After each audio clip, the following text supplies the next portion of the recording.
of a repeat this year. But there are still games that must be won, and the once heavy favorites now find themselves slumping and struggling to clinch their spot in baseball's postseason. Tonight they face their rival, the Red Sox. Carefree, but still competing.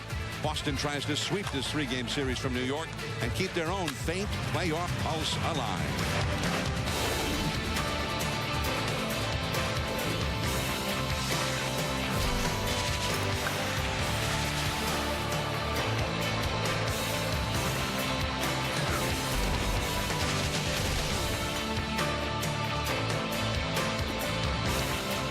It is a cool, windy night here at Yankee Stadium for the finale of this series, and it starts to feel like October with the weather cooling off considerably since earlier in the weekend. The Red Sox and the Yankees, one team with real aspirations for October baseball. The other probably will go home in a week. The Yankees a game back of Tampa Bay. The Rays lost today. The Red Sox 5.5 out, not eliminated yet in the wild card, but it's getting very close. And the Yankees could clinch no worse than a tie for that if they win here tonight. Hello, everyone. I'm John Miller, along with the ace right-hander, the Bulldog, Orel Hershiser, and the Hall of Fame second baseman, Joe Morgan. Welcome to Sunday Night Baseball. 3 weeks ago, the Yankees were on top of the world. They'd won 8 straight games. They led the division by 2.5 games over the Rays. They were 10 games ahead of the Red Sox. Since then, they've gone 6-13. And there's so much talent here. Jeter, A-Rod, Teixeira. But the Yankees' most consistently great player has been their second baseman, Robinson Cano, Joe. So I guess they'll look to all those guys to pick it up a little bit, but especially Cano. Well, Cano has been, in my opinion, the most valuable player in the league, and that's very important this year because the Yankees, when you look at them, Derek Jeter, Alex Rodriguez, Mark Teixeira have not had their normal great years, so he's become more important. He's driven in 104 runs. But the question is, can they win the World Championship? I think they can, and one of the reasons is because now these guys are starting to get hot. Derek Jeter has a 14-game hitting streak. Curtis Granderson is even starting to hit home runs.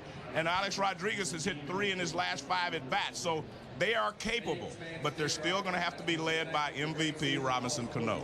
So Cano having quite the year on both sides as well.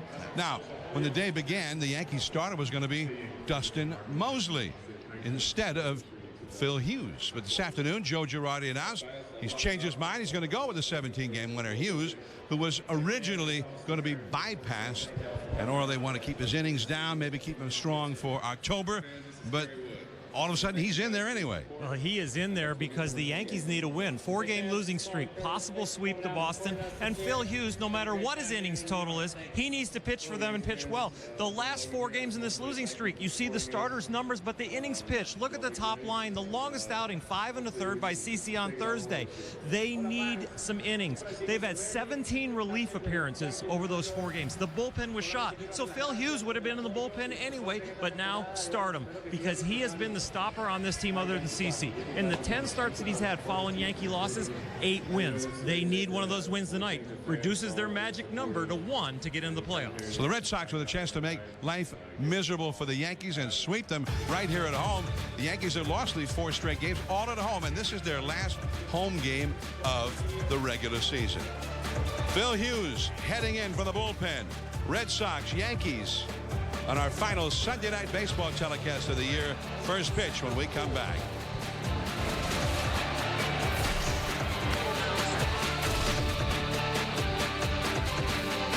$5.50. Hey, sandwich lady. Chicken flatbread sandwich for under $1. So... It's under $1 and not everyone's happy about it. The new chicken flatbread sandwich. Warm flatbread, melty cheese, and flame grilled chicken. Only at Taco Bell. You know what I like about my Lee Premium Select jeans? Everything. They're soft, they're strong, got a great new fit, and my girlfriend says they make my butt look good. Looking good, Mike. Thanks. That's not my girlfriend. Getting comfortable never looked so good. This Tuesday. You have 72 hours to get out of the snow from London to Los Angeles. Come enjoy your night with a genuine rock star. From the producer of Knocked Up and Superbad. You cannot outrun me! I am black! Own Get Him to the Greek, the unrated 2-disc collector's edition this Tuesday. How smart is the new Ford Edge? Well, it can show you the most fuel-efficient route to where you're going. It can find the best price on gas. Show fuel prices. And now its V6 gets the best highway fuel economy in its class. Say hello to the new Ford Edge. Quite possibly the world's smartest crossover.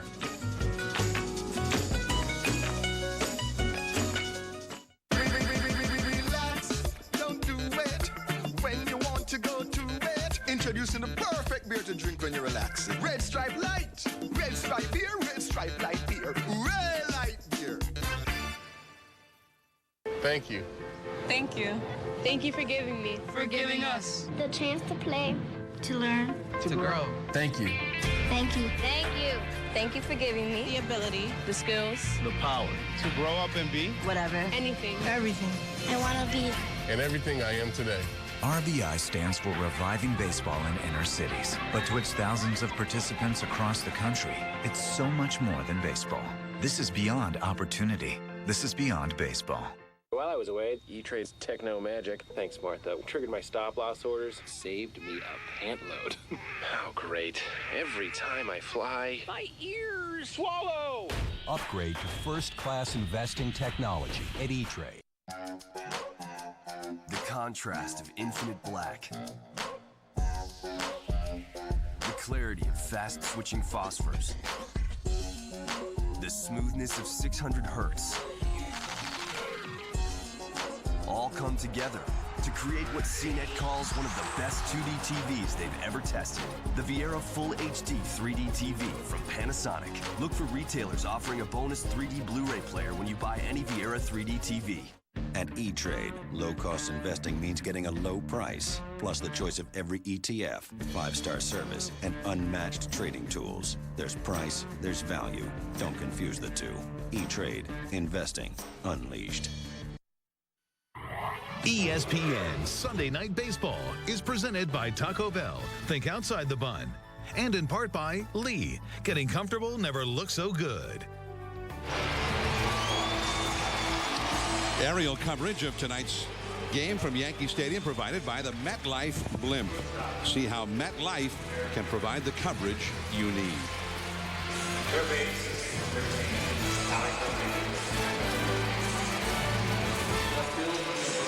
Yankees and Red Sox from Yankee Stadium. And Terry Francona, who has never won a Manager of the Year award, never even received a first place vote for same. Here is his batting order presented by Taco Bell. Red Sox will have Marco Scutaro leading it off at second base. J.D. Drew, who homered yesterday, in right field. Victor Martinez, who also homered yesterday. He homers here a lot at Yankee Stadium. He's the catcher. David Ortiz closing in on 100 RBIs, the designated hitter. Adrian Beltre having a huge year at third base. Jed Lowry at shortstop, switch hitting shortstop, hitting sixth. Ryan Kalish, young prospect for the minor leagues, highly thought of, center field. Bill Hall, the veteran, out in left field. And Lars Anderson, also out of the farm system, is at first base, batting ninth. There's Drew, and in the foreground, Scutaro. Of course, very much evident, he is number 65, Phil Hughes, and the Yankees, I think, surprised some people because they had announced that Hughes was not going to make this start, but rather Dustin Mosley. They wanted to keep Hughes' innings down, maybe keep him fresh for the postseason. But with the losses here at home this week, and as Oral pointed out, the lack of innings from the starting pitchers, the bullpen has been tattered and torn. They decided, hey, we need to win a game. So Joe Girardi said, Hughes is in there. He also said he didn't have a long man with Mosley pitching, because Mosley would have been the long man. He said that would have made Hughes the long man. And he said, what, we would end up bringing Hughes in? We're going to do that? Let's just start him. So Hughes makes the start, and Marco Scutaro stands in, and this game is underway. And this guy can bring it. Yes, he can. Marco Scutaro looking to get on base to try and complete the sweep for the Red Sox. But the key for Phil Hughes is his preparation was the same coming into this start. Right center field. Swisher. And there is one away. Well, one of the things when I asked Girardi, I said, to keep this from looking like you're panicking, did you have to go to your players and tell them hey, guys, this is something that I wanted to do. He said, no. He said, everybody in the clubhouse knows exactly why I'm doing it, and they know what we're trying to accomplish here. And he made a real good point after that, I thought. He said, we're trying to win the division. We're not just trying to get into the playoffs. Here is J.D. Drew, and the fastball is inside for ball 1. 3 infielders to the right of second. And they said Hughes always knew that it was still possible he would make this start. As a fastball in for a called strike. He said that Hughes did all of his normal work and preparation between starts, just as if he were going to make the start. So this was not a surprise to him, and he's certainly not unprepared for this start. That foul tip into the glove of Jorge Posada. 3 infielders had been to the right of second. Now with 2 strikes, Derek Jeter moves back a little bit.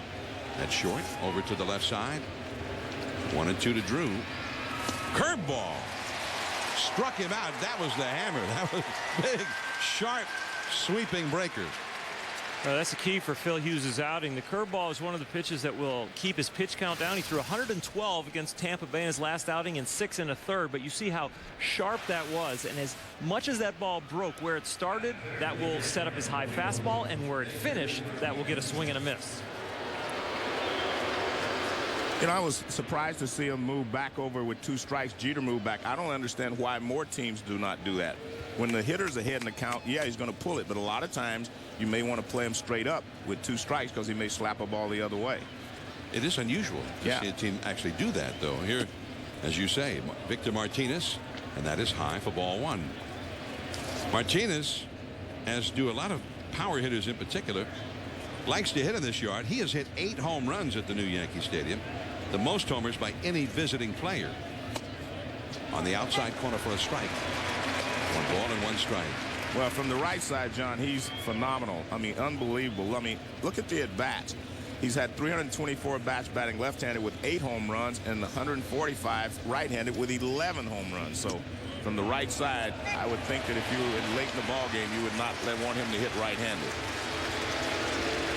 Much higher batting average, much more.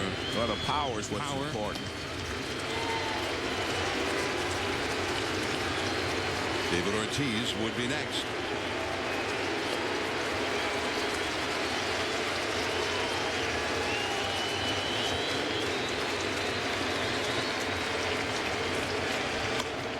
Left center field. Brett Gardner tracks it down in the alleyway and holds him to a single.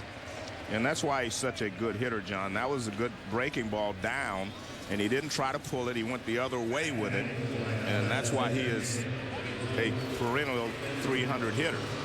There's a breaking ball. Look where it ends up, down and off the plate.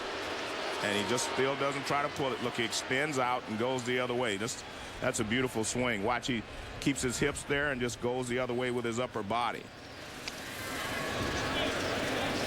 Now David Ortiz. Ortiz, who has had 31 homers to lead the Red Sox, 98 runs batted in, second on the club.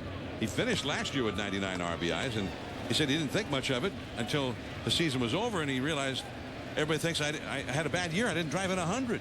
He said that 1 extra. I needed that 1 extra. Baseball is probably the only sport where that 1 extra does make a big difference, John. Robinson Cano playing him in shallow right field.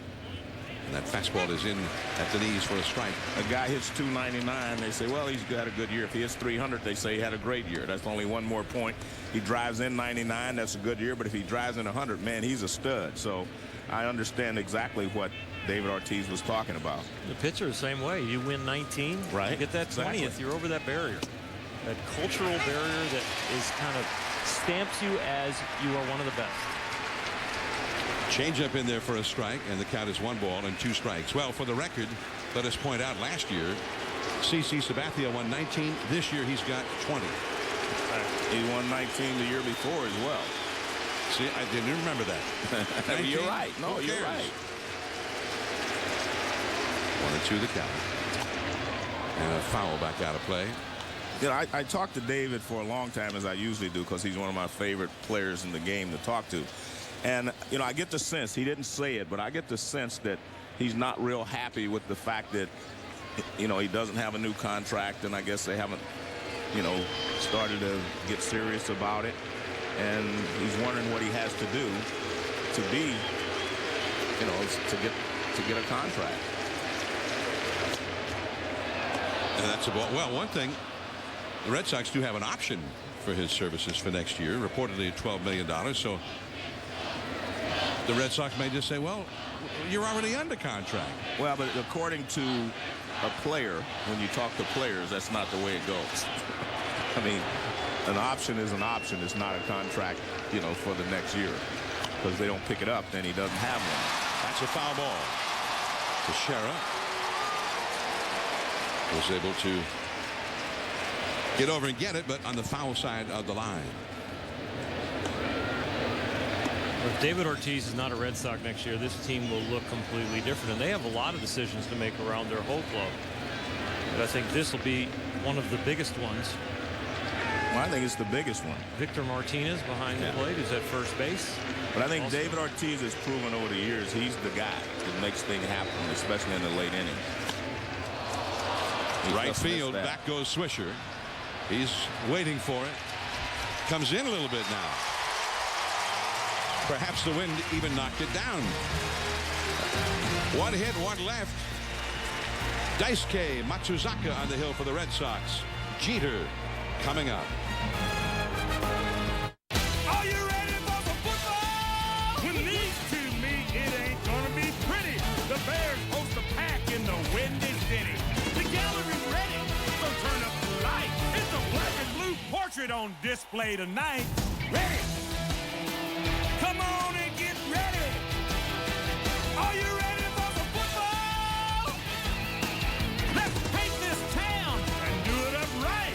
All my rowdy friends are here on Monday night. What happened there? Kids from school? This Friday. I'll help you. Vengeance never tasted. I'm stronger than you think I am. So sweet. Let Me In. Rated R. Get any phone free, only at Verizon. When you buy the hot, new Samsung Fascinate with its Super AMOLED screen.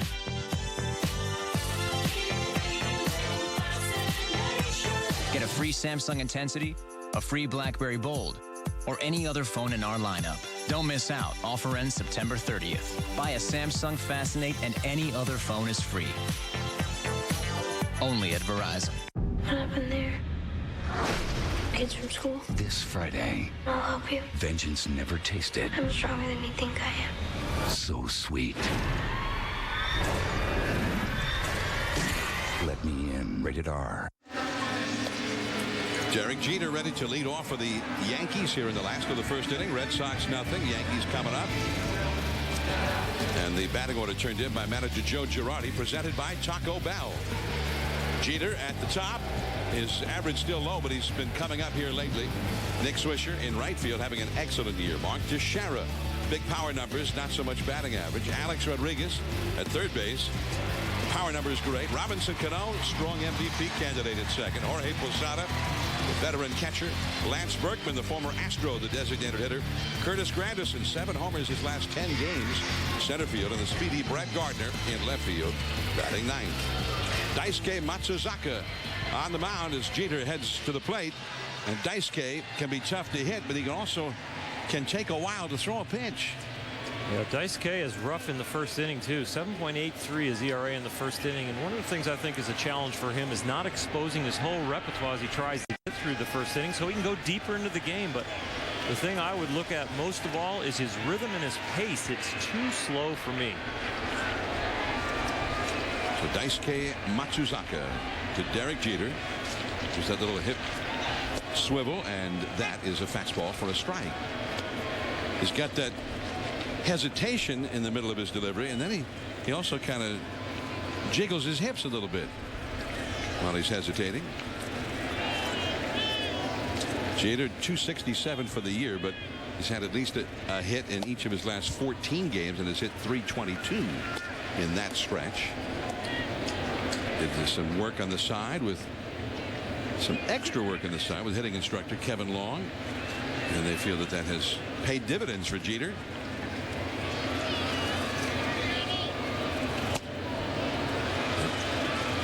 Is strike 2 now to Derek Jeter. 1 ball, 2 strikes with Nick Swisher and Mark Teixeira to follow.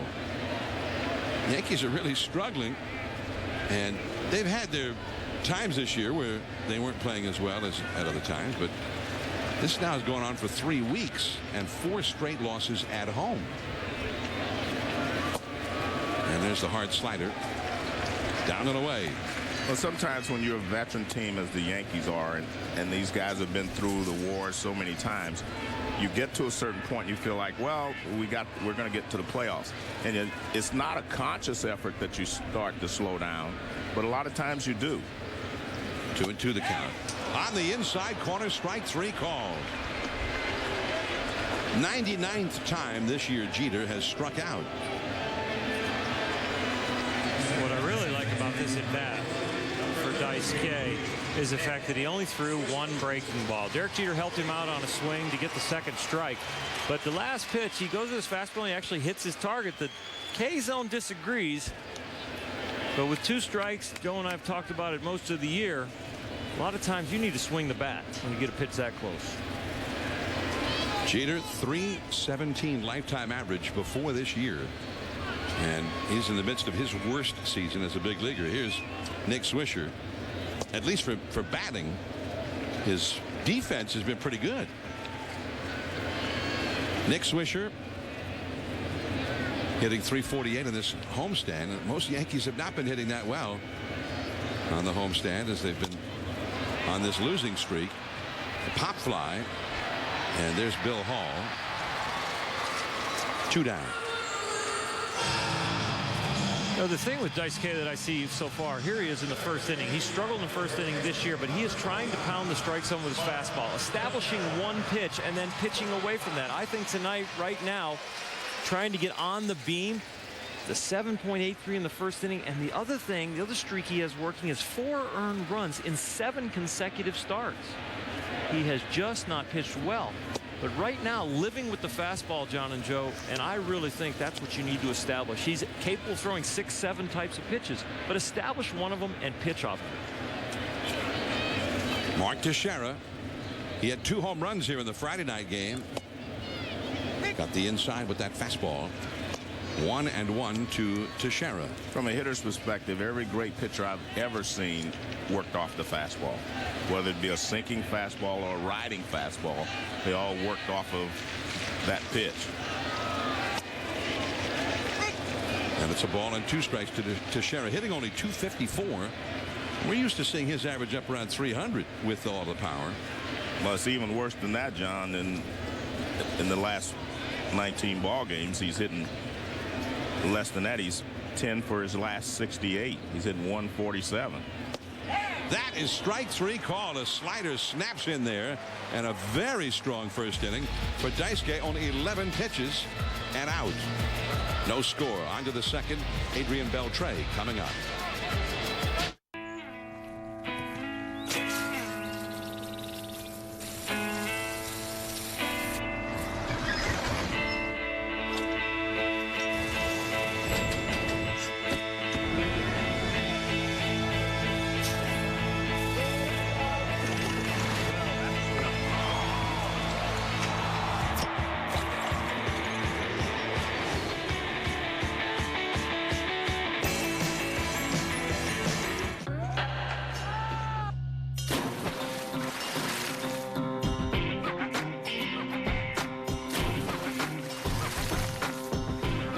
Like a blast of hydration to your face. New Schick Hydro, with water-activated gel that hydrates your skin as you shave and lasts up to twice as long as ordinary strips, while 5 blades with skin guards smooth the skin to reduce irritation. It's the best shave for your skin. The new Schick Hydro, free your skin.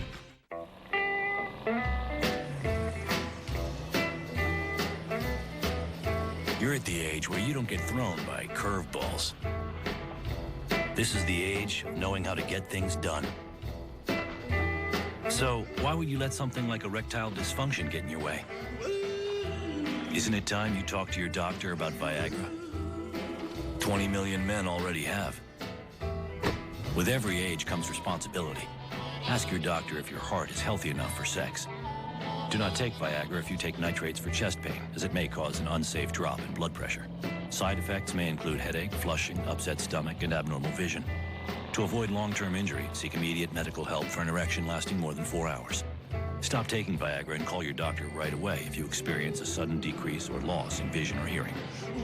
This is the age of taking action. Viagra. Talk to your doctor. See if America's most prescribed ED treatment is right for you. One of golf's greatest rivalries returns. USA, Europe. It's like nothing else in golf. The Ryder Cup, live Friday morning from 2:30 a.m. to 1 p.m. on ESPN. Sunday Night Baseball from New York. Yankees nothing, Red Sox nothing. Adrian Beltre, his first year with the Red Sox, and what a success it's been for him personally, hitting .320. He chases the high fastball from Phil Hughes, and it's 0-1. Beltre, 28 homers, 46 doubles, a .320 average, 99 runs batted in. He's fourth in the league in batting average. And Hughes misses down and away. 1 ball and 1 strike. The most extra base hits in a first season playing with the Red Sox, Ted Williams as a rookie at 86. Jimmy Fox, a Hall of Famer. He came to the Red Sox in the mid-30s. He had 81. And Adrian Beltre, third on that list for most extra base hits in a first season. Actually tied for third with Manny Ramirez. And we ended the top of the first with talking about the decisions the Red Sox have. Here's another huge decision. David Ortiz, Victor Martinez, and Adrian Beltre, another one. They have an option. A lot of cut to that pitch and a swinging strike 2. Hughes looks pretty sharp so far tonight. We've seen the big breaking ball, but here the cutter, and that is late. When that blur of the pitch is shown and it's that short but that big, that is late. Back to the high fastball, fouled back and out of play. So Beltre hangs alive. 2 balls, 2 strikes. Jed Lowry and Ryan Kalish to follow for the Red Sox here in the second.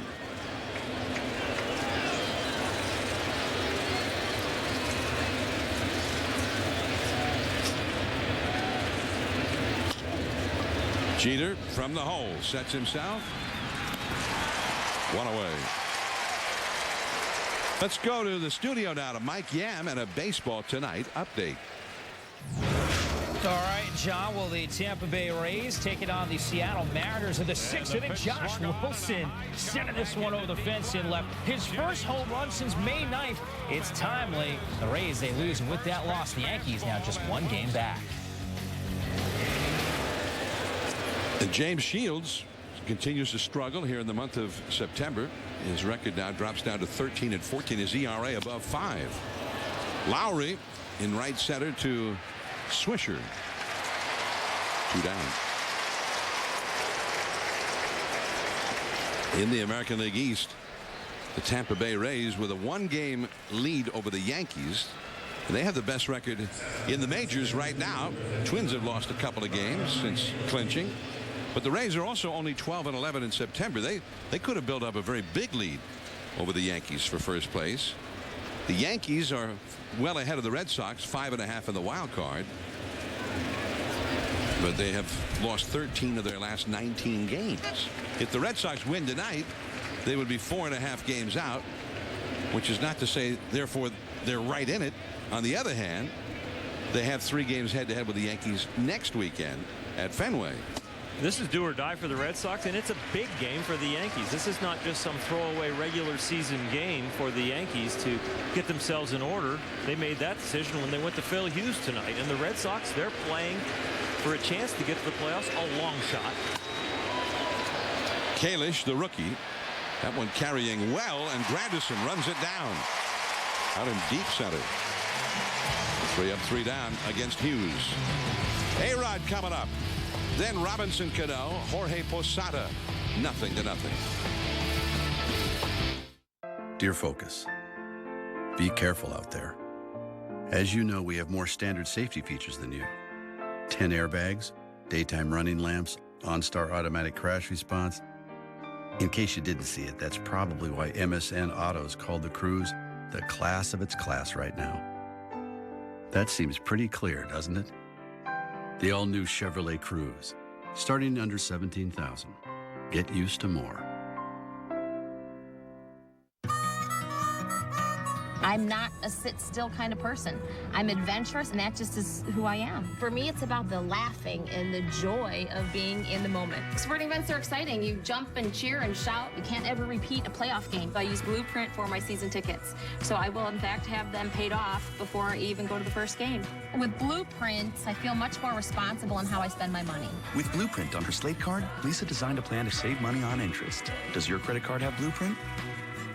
Recently, Sharp made a major leap forward in the science of color with Quatron by adding a fourth color, yellow, to the standard RGB color system. Quatron produces more colors and makes images brighter. When seen in 3D, whoa!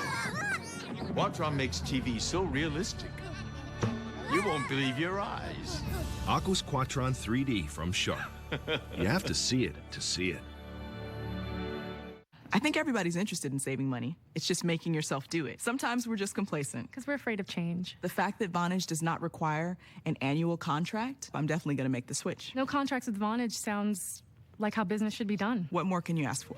For just $14.99, get unlimited domestic and international calling, now without an annual contract. Now I can talk however long I want. My mom wants me to call her every day. The sound is terrific. It's like they're next door. I switched to Vonage, and I'm never looking back. I love ESPN 3D. It's like my new best friend. SEC on ESPN. My other new best friend. Could the Dogs fight the Gators? Let's go down to... Contact your video provider or visit ESPN.com/3D. From Yankee Stadium in New York, I'm John Miller with Joe Morgan, Oral Hershiser. Sunday Night Baseball, our 21st season with Sunday Night Baseball and Major League Baseball coverage in general on ESPN, and this is our final Sunday night telecast of our 21st year, although more baseball coming up a little bit later in the week as pennant races still being played out, particularly in the National League. Alex Rodriguez, third in the league in runs batted in, 117 batted in, and his batting average has been climbing a little bit as well. And I don't know, a couple of weeks ago we wouldn't have thought that A-Rod was a real good shot for 30 home runs yet again, and yet here he is with 28. I think he'll make it. He's closing in. Well, he got it last year on the final day. He drove in 6 or 7 runs to get to 100. He hit 2 homers and drove in 7 all in one inning on the final game of the season. Yeah. And that finished him with 30 homers and 100 RBIs. Unbelievable. I really didn't see that one coming. And he's the only guy that's done it 13 times. And Daisuke, he got that good slider working right now. Well, he's changed the repertoire from the first inning. First inning, he was establishing the fastball, used the slider only twice, I think. And here, showing the breaking ball to get back in the count with Alex Rodriguez. Robinson Cano on deck. There's that little hip swivel. And the fastball right by him. Third strikeout for Daisuke. Well, Alex Rodriguez has a tough time hitting Daisuke. 2 for 19 coming in. It's a 105 lifetime average against him. That's Alex's second lowest all time against pitchers that he's faced. And I'll tell you what, after this 2-0 count, he gets back in the count with the breaking ball, 2 sliders to the inner half of the plate, and then finishes them with the fastball riding up. 2 for 20 now. Now here is Robinson Cano. When a pitcher hesitates out there and he has a good fastball, I think that makes it far more difficult to hit than a guy with a smooth delivery. Robinson Cano fouls one back to the screen. A fastball. Cano hitting .317, 28 homers, 39 doubles, 104 RBIs. Turns the double play beautifully. Covers a lot of ground at second and has only made 3 errors. That's amazing to me because that was always his Achilles heel, was his defense. They said he would lose concentration out there. Well, when I talked to him today, he explained all that to me. And the fastball fouled back again. 0-2. And we'll have some interviews with him later on. I saw you chatting with him. Yeah. I interviewed him about 3 or 4 different things. Well, he's definitely in the conversation for AL MVP with all the accolades and numbers he's putting up. I think if you look at what he has done in comparison to the fact that a lot of the other players on this team are having off years, I think he's the guy. He would get my vote if I had one. Yeah, those two guys right there are great players, but they have not had great seasons. They haven't had poor seasons, but not great seasons. Well, it started right in spring training when they said we're going to move him up to the 5th in the order. We're going to give him more responsibility. We expect the defense to stay solid even with the offensive responsibility. 1-2 to Cano. He is not disappointed Joe Girardi at all. And that slider base hit into left field. He had struck out, Daisuke had, Jeter, Teixeira, and A-Rod already. But although he got ahead of Cano, Cano gets the hit. Well, he struck the other ones out with a fastball. That's a little cut fastball or breaker or slider. I don't know what he calls it, but you can see Cano stays back on it and then goes the other way. He doesn't try to pull it. He keeps that front shoulder in, and then he just goes right back through the middle is where he was aiming, but he caught it a little late, so you go to left center a little bit. So good hitting there. That's why he's one of the better hitters in the league.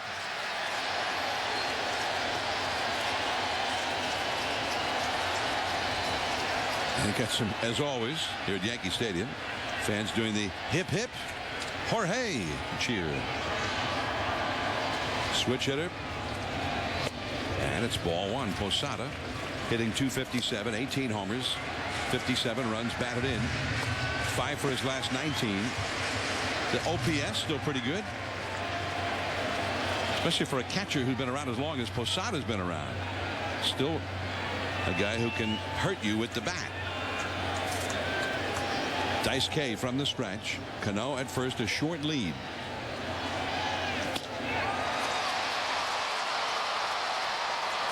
That's Kalish in center field. Line drive by Posada, but right to Kalish. 2 down, Cano back to first. And the difference there is he got the fastball down. I still think his fastball, when he's throwing as well as he started tonight, is still tougher to hit than some of those breaking balls he's throwing because they just kind of roll a little bit. But that fastball was down, and Posada, being a normal left-handed hitter, handles that low fastball much better than, say, Rodriguez from the right side. Here is Lance Berkman, the former Astro. Right now, Berkman and the right-handed hitting Marcus Thames have been platooning as a designated hitter. Berkman, who had some huge years in the National League at his best, was always a better left-handed hitter than a right-hander. And Thames has enormous power from the right side. So Berkman being used almost exclusively as a lefty right now. And you see he's hitting 100 points higher this year as a left-handed batter, and his average has been on the climb since they started using him almost exclusively from the left side. Cano at first, 2 down, and a high foul off the left field side back into the crowd. It seems like a lot of the hitters on this team, Yankee team, have had some sessions with Kevin Long, the batting coach, that have fixed a lot of things. And a lot of this happened for Lance Berkman when he was on the disabled list. He got some time not only to get himself healthy, get his knee a little stronger, and find out that from the knee problems that he had in the past year and rehabbing it, that Kevin Long said he wasn't using his legs and his knees, and that has really helped him, the DL time, not only to heal up, but also to get some extra batting practice. Change up from Daisuke, and it's 1-2. Lance Berkman traded to the Yankees by Houston, and Roy Oswalt to the Phillies from Houston, and both on teams that should be playing in October. The Phillies will definitely be there. The Yankees almost certainly. But that's why Phil Hughes is going tonight. There's still this little lingering little doubt because they played so poorly the last 3 weeks and their pitching has been in disarray. I think it makes a lot of sense to pitch Hughes tonight. If you can win this ball game, then you can decide to rest him later on. But this game is very important, not only to the Yankees, but of course to the Red Sox. He swung. There's that hard slider, and that's 4 strikeouts for Daisuke in the first 2 innings. Daisuke needs a strong one, and he's off to a good start in that direction. On to the third, no score. The contrast of infinite black clarity of fast-switching phosphors. The smoothness of 600 hertz. All come together to create what CNET calls one of the best 2D TVs they've ever tested. The Viera Full HD 3D TV from Panasonic. Look for retailers offering a bonus 3D Blu-ray player when you buy any Viera 3D TV. Get any phone free, only at Verizon. When you buy the hot, new Samsung Fascinate with its Super AMOLED screen.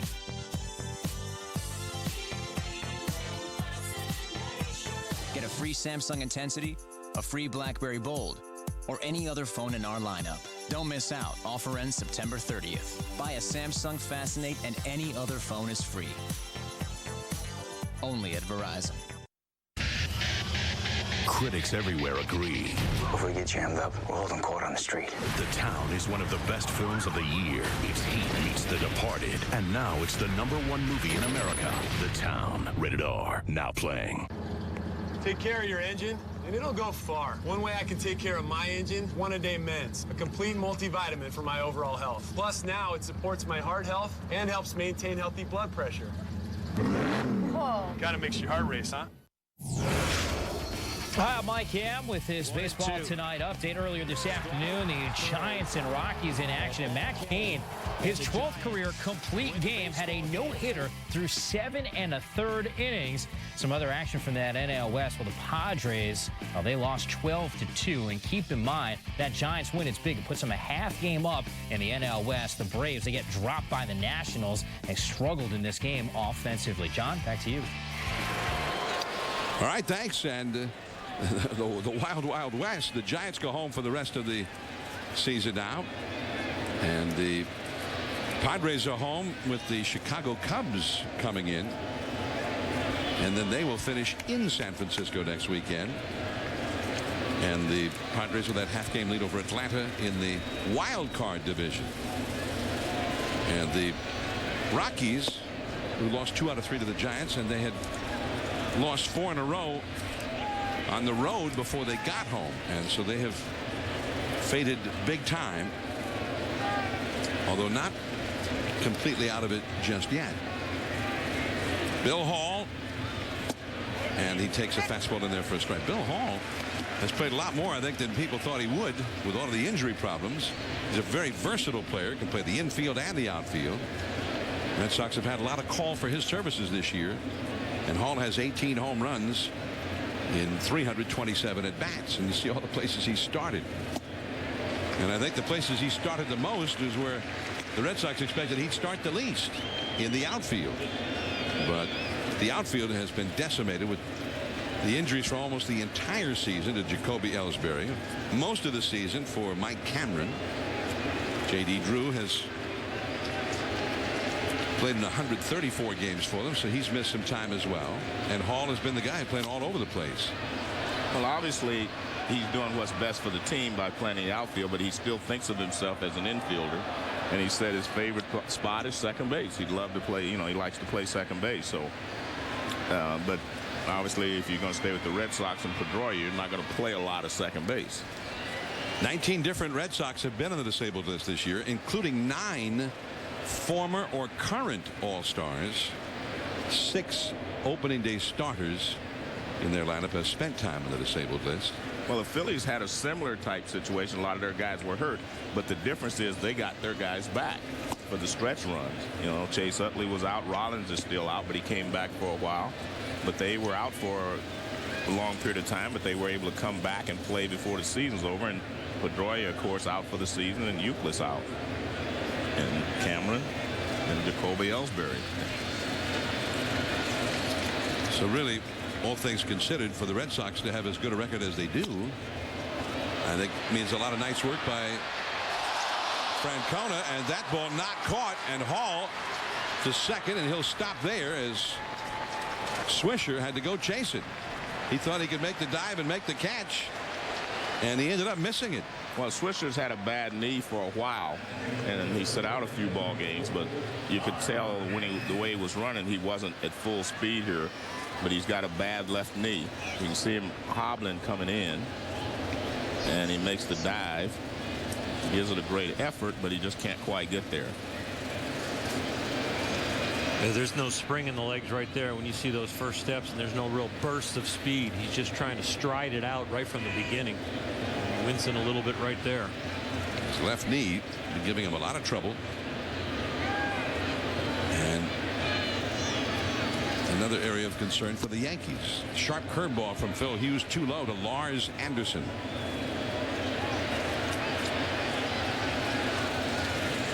ESPN's coverage of Major League Baseball and the hunt for October will continue on Wednesday with a doubleheader starting at 4:30 Eastern. The Florida Marlins take on the Atlanta Braves. The Braves, Bobby Cox's final year. Are they going to make it to the postseason?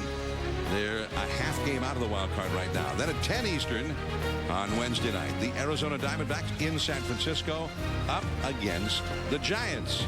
Wednesday Night Baseball, part of Lee Jean's Hunt for October on ESPN and ESPN3.com.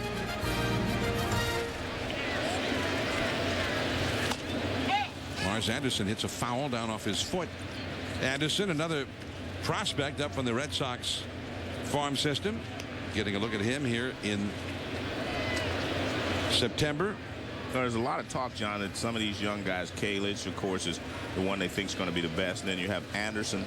They feel like that they can use these guys in the winter to make some trades if they have to. They have some potential. Anderson, born in Oakland, California.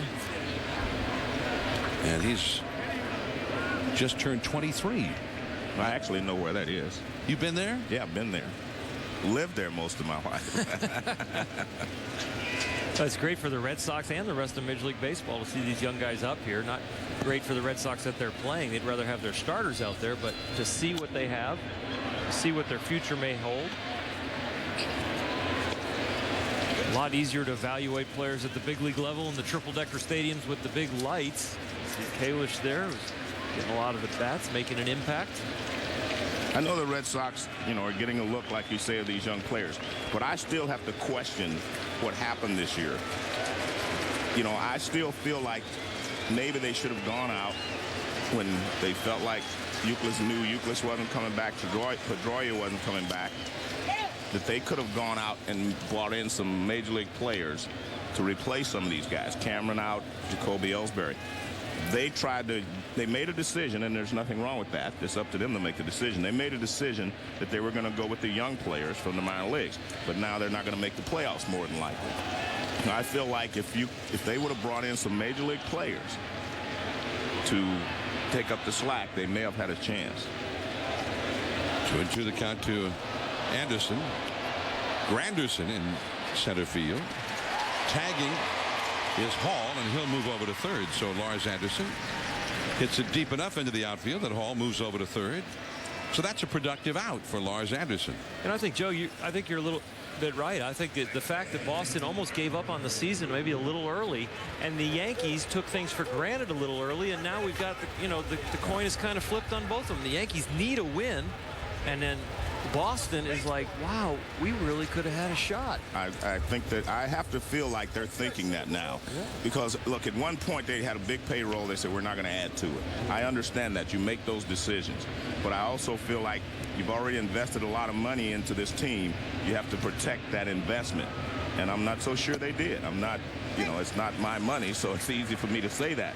But I still believe that when Pedroia and those guys went down, they had an opportunity to bring in some Major League players to fill the gaps instead of using the guys from Pawtucket.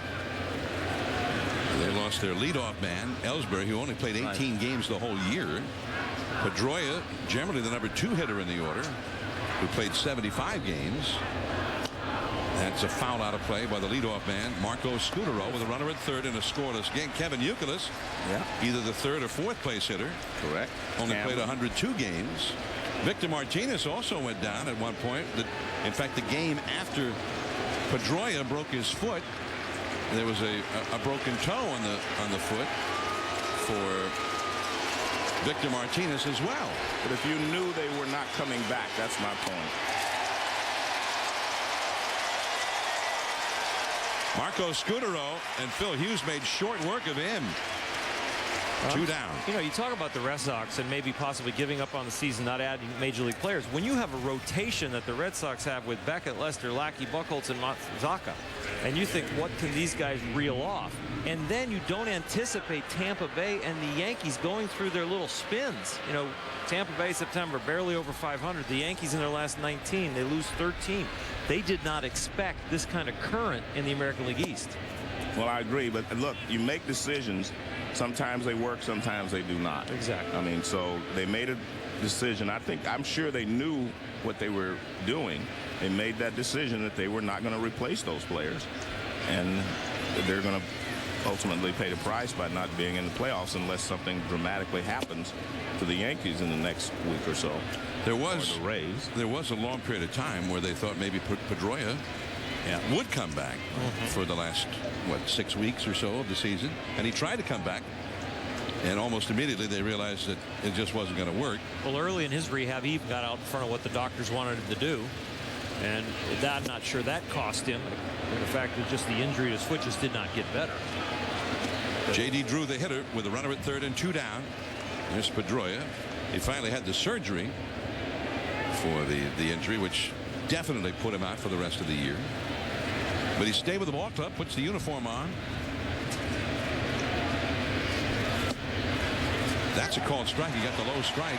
Drew thought he had the walk with Victor Martinez coming up next. Called back by plate umpire Phil Cuzzy. It's 3-1. Well, remember, it's the hollow of the knee, not the top of the knee. That's the bottom, and K-Zone agrees with J.D. Drew. 3-1.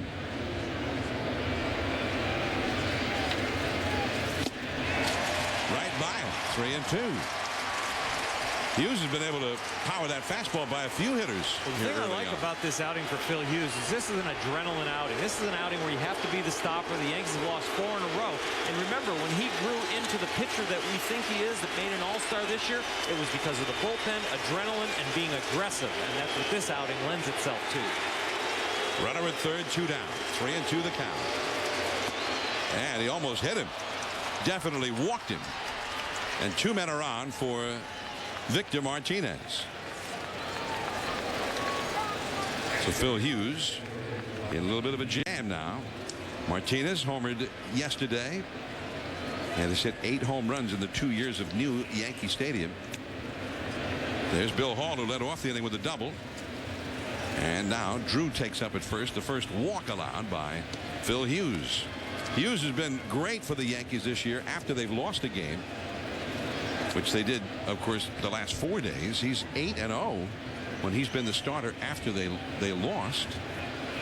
He's also 11-4 in this ballpark this year. Sharp curve knocked down by Jorge Posada, keeping the runners right where they were.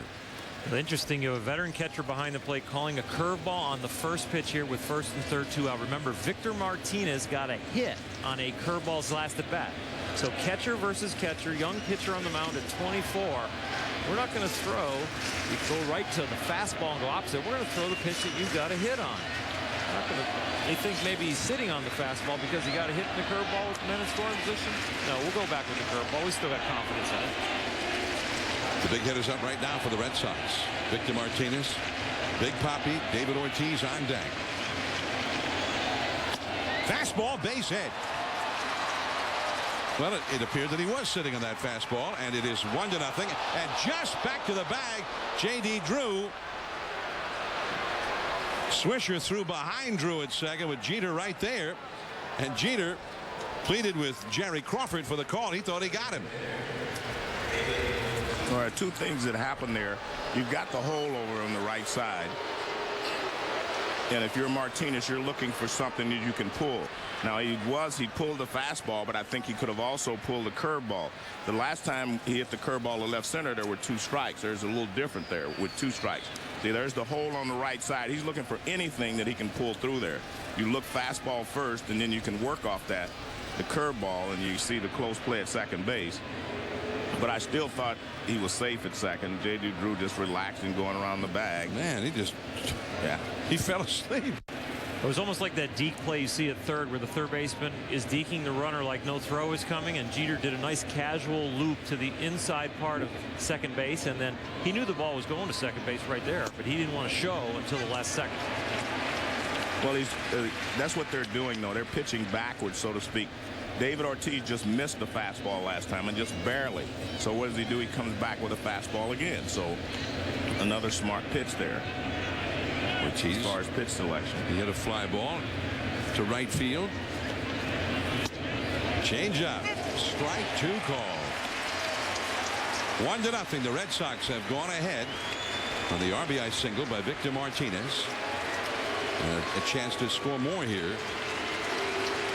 David Ortiz, who's had 5 hits in 10 career at-bats against Phil Hughes.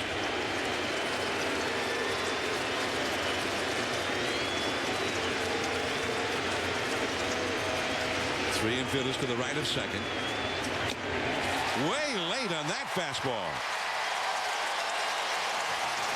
Hughes made Big Papi look bad.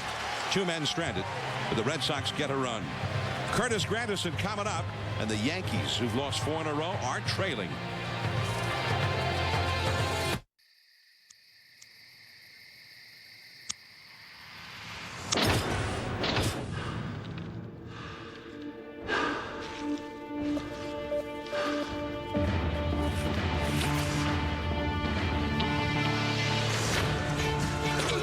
Get NFL Mobile and watch live Thursday and Sunday night NFL games and NFL Red Zone. Now everything football is everywhere. Only with Verizon. Rule the air. My name is Rich, and this is my Citgo. Rich's family has been in this business for generations. In fact, Citgo's roots in communities like Milford go back 100 years. Day after day, through all those years, local families and businesses have relied on Rich's Citgo for the things they need. Because neighbors know they can depend on one another. Your locally owned Citgo. There at every turn. Swing, batter, batter, batter. Impress me. You can't leave. Is that all you got? Boom. Robbie knows boom.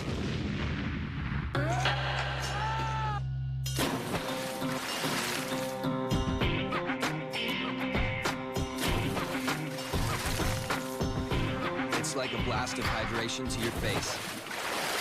New Schick Hydro, with water-activated gel that hydrates your skin as you shave and lasts up to twice as long as ordinary strips, while 5 blades with skin guards smooth the skin to reduce irritation.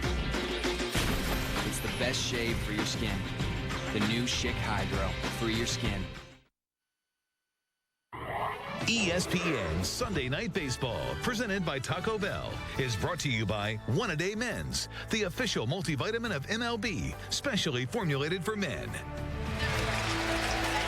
The view from high above the new Yankee Stadium here in the Bronx, and the aerial coverage provided by the MetLife Blimp.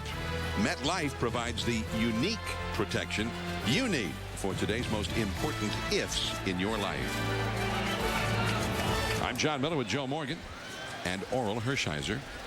And the Yankees come up trailing by a run against Daisuke Matsuzaka. Now, Daisuke did not have much of a history of succeeding against the Yankees. Got a 6.31 lifetime earned run average against the rivals. But he's come out very sharp so far tonight. Curtis Granderson been hitting the long ball lately with great frequency. And the count 1 ball and 1 strike to Granderson.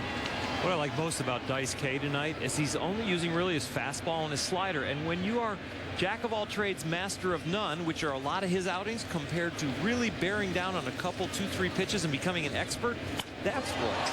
That ball is blasted foul. But that's what you can become then, a really good pitcher. You get respect for the pitches from the hitters, and then you learn yourself the difference with one pitch, how to make it break more, how to take it to one side of the plate, how to take it to the other side of the plate, how to start a hitter off with it, how to finish a hitter, and that's what he's done so far tonight with his fastball and his slider. 2-2 now to the dangerous Curtis Granderson. 251 average, but 23 homers, 63 batted in. And considering how poorly he started this season, then he got hurt, was out for a while. His numbers are looking pretty strong. And Scudero throws him out. One away.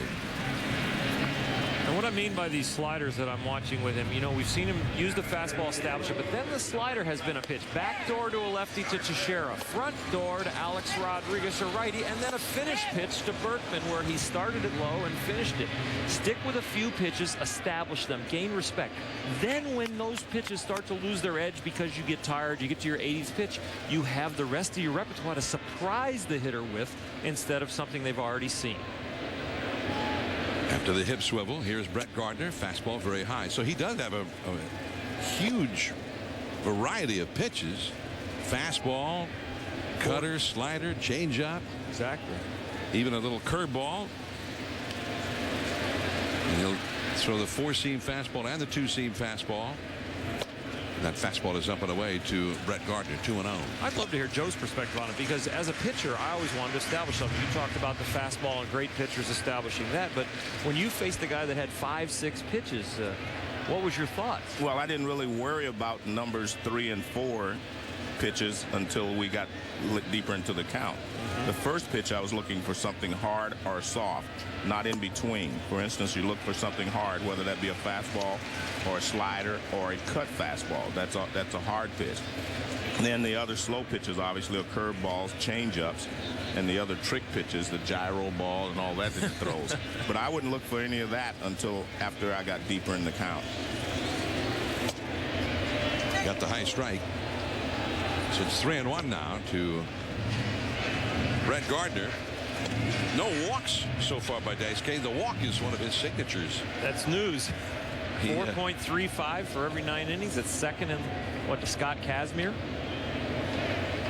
Has been the bane of his existence as a Red Sox. That one is right down the middle. But again, you know, why would you be walking anybody when you're only throwing 2 types of pitches so far, and you're really establishing them, and you're aggressive with them, and you start to understand yourself? Well, I'm going to give the pitching coach and Victor Martinez a little credit here, too. The Yankees have seen this guy a lot of times, and in the past, he has thrown them a lot of different pitches. In left field, Bill Hall. And I think now he's pitching, as you're saying, he's using the fastball, and they're looking for those other 3 or 4 pitches that he throws. Because it just seems that anytime you see a major league hitter, a good hitter, take a fastball right down the middle, that tells you that he was looking for something else. Now, if they make it on the edge, you say, well, a good pitch, and I don't want to swing at it. But right down the middle, you can't take those for strike 2, as we just saw there from Brett Gardner. Brett took the fastball right down the middle for strike 2. Derek Jeter called out on strikes his first time. 4 strikeouts in the first 2 innings for Daisuke Matsuzaka. You know, that sharp breaking ball, ball 1. One of the things I think that would convince Daisuke to try a basic repertoire and not use so many different pitches is the fact that he's had such rough outings over the last 7 outings, that he has really been in a slump. But I think it's also from the hitter's side, sometimes you have too much information as well. For instance, they know exactly how he's pitched them in the past. They know exactly what he throws, 1-0, 2-1.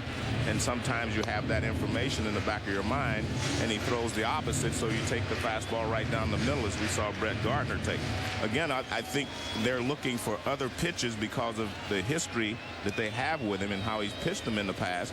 So now he has changed that philosophy, and they're going to have to make adjustments as the game goes along. Jeter fouling that fastball away off to the right. He's behind in the count. 1 ball and 2 strikes with 2 down and nobody on. I still believe sometimes as a hitter you can have too much information, and you go up to the plate with something in mind rather than going up there and reacting to what you see. When Daisuke came over here in 2006, he was the MVP of the World Baseball Classic, burst onto the scene with the Red Sox. First season in the big leagues was 07. Strike 3 called. A fastball got him looking. That's what I'm talking about. 5 Ks for Daisuke in 3 innings. On to the 4th. The contrast of infinite black. The clarity of fast switching phosphors. the smoothness of 600 hertz. All come together to create what CNET calls one of the best 2D TVs they've ever tested. See what amazing looks like. The Viera Full HD 3D TV from Panasonic. At E-Trade, low-cost investing doesn't just mean a low price. It means getting everything you need to invest for yourself, not by yourself. It means choosing from stocks, bonds, mutual funds, and every ETF sold. Plus 5-star service and research designed to increase your intelligence, not insult it. So you can wave good riddance to some high-priced joker churning out cookie-cutter portfolios. Price is one thing, value is another. Don't confuse the two. E-Trade. Investing unleashed. Jorge. Yeah. What's going on with your hat, man? What's wrong with my hat, man? I mean, it doesn't look like a ball player's hat. I mean, it looks all brand new, you know? Just come out of the box.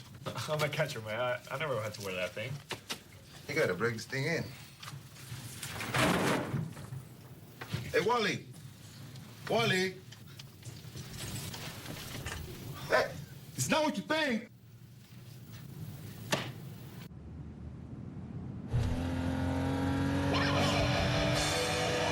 All new design. All new dynamic chassis. All new attitude. There's more to life than playing it safe. Introducing the all-new 300 horsepower Naughty Volvo S60.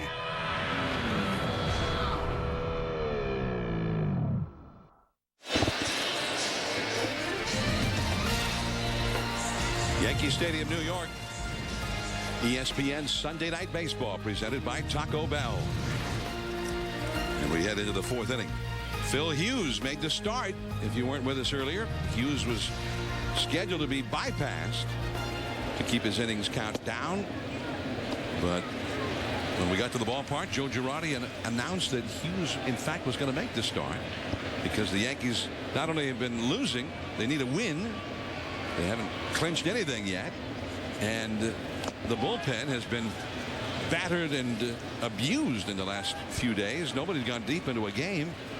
So Dustin Mosley was supposed to have started this game, but he said, hey, he wouldn't have had a long man. Hughes would have had to be the long man. So he said, the heck with it.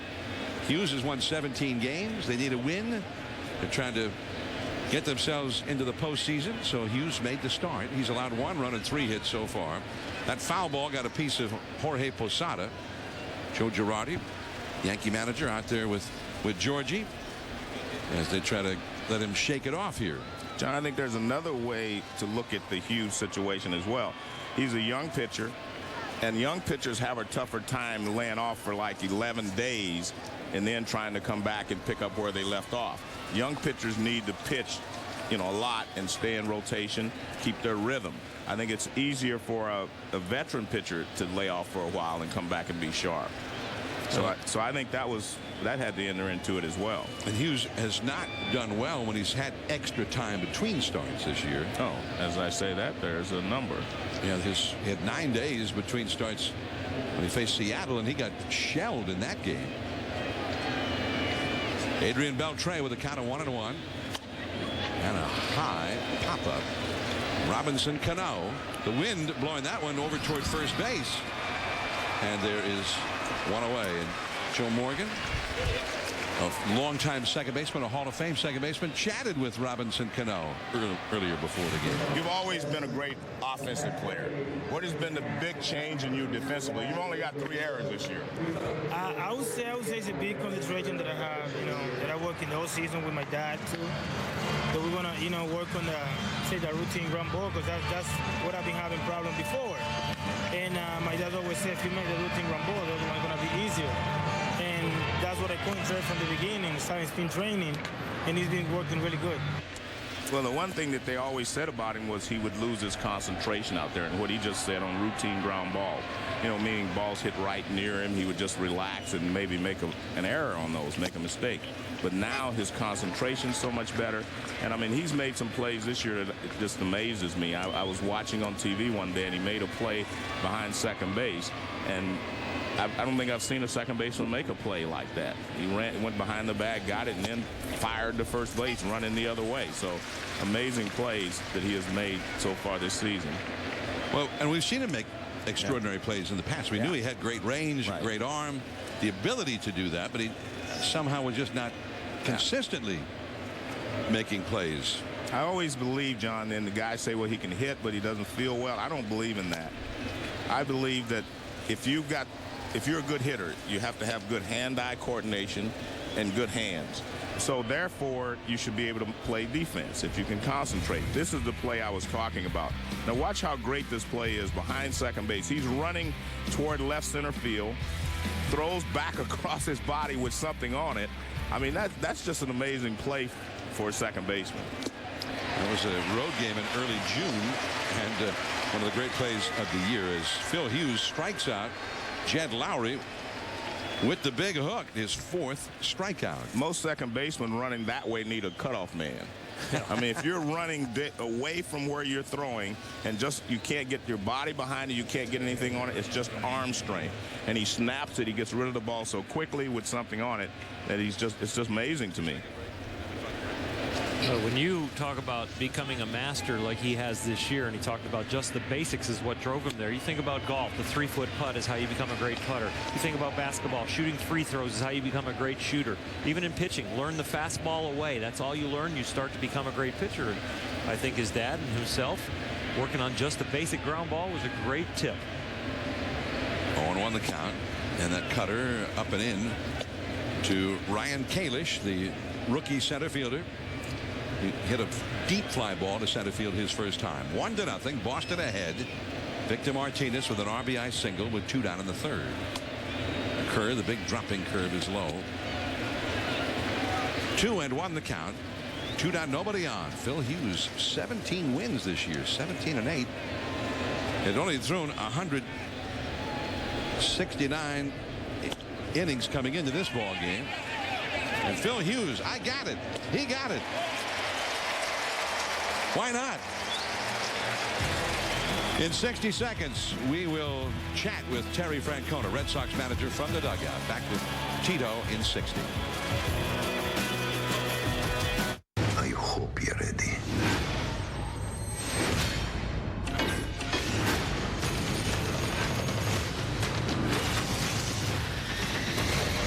Iron Man 2. Own it Tuesday on Blu-ray with digital copy.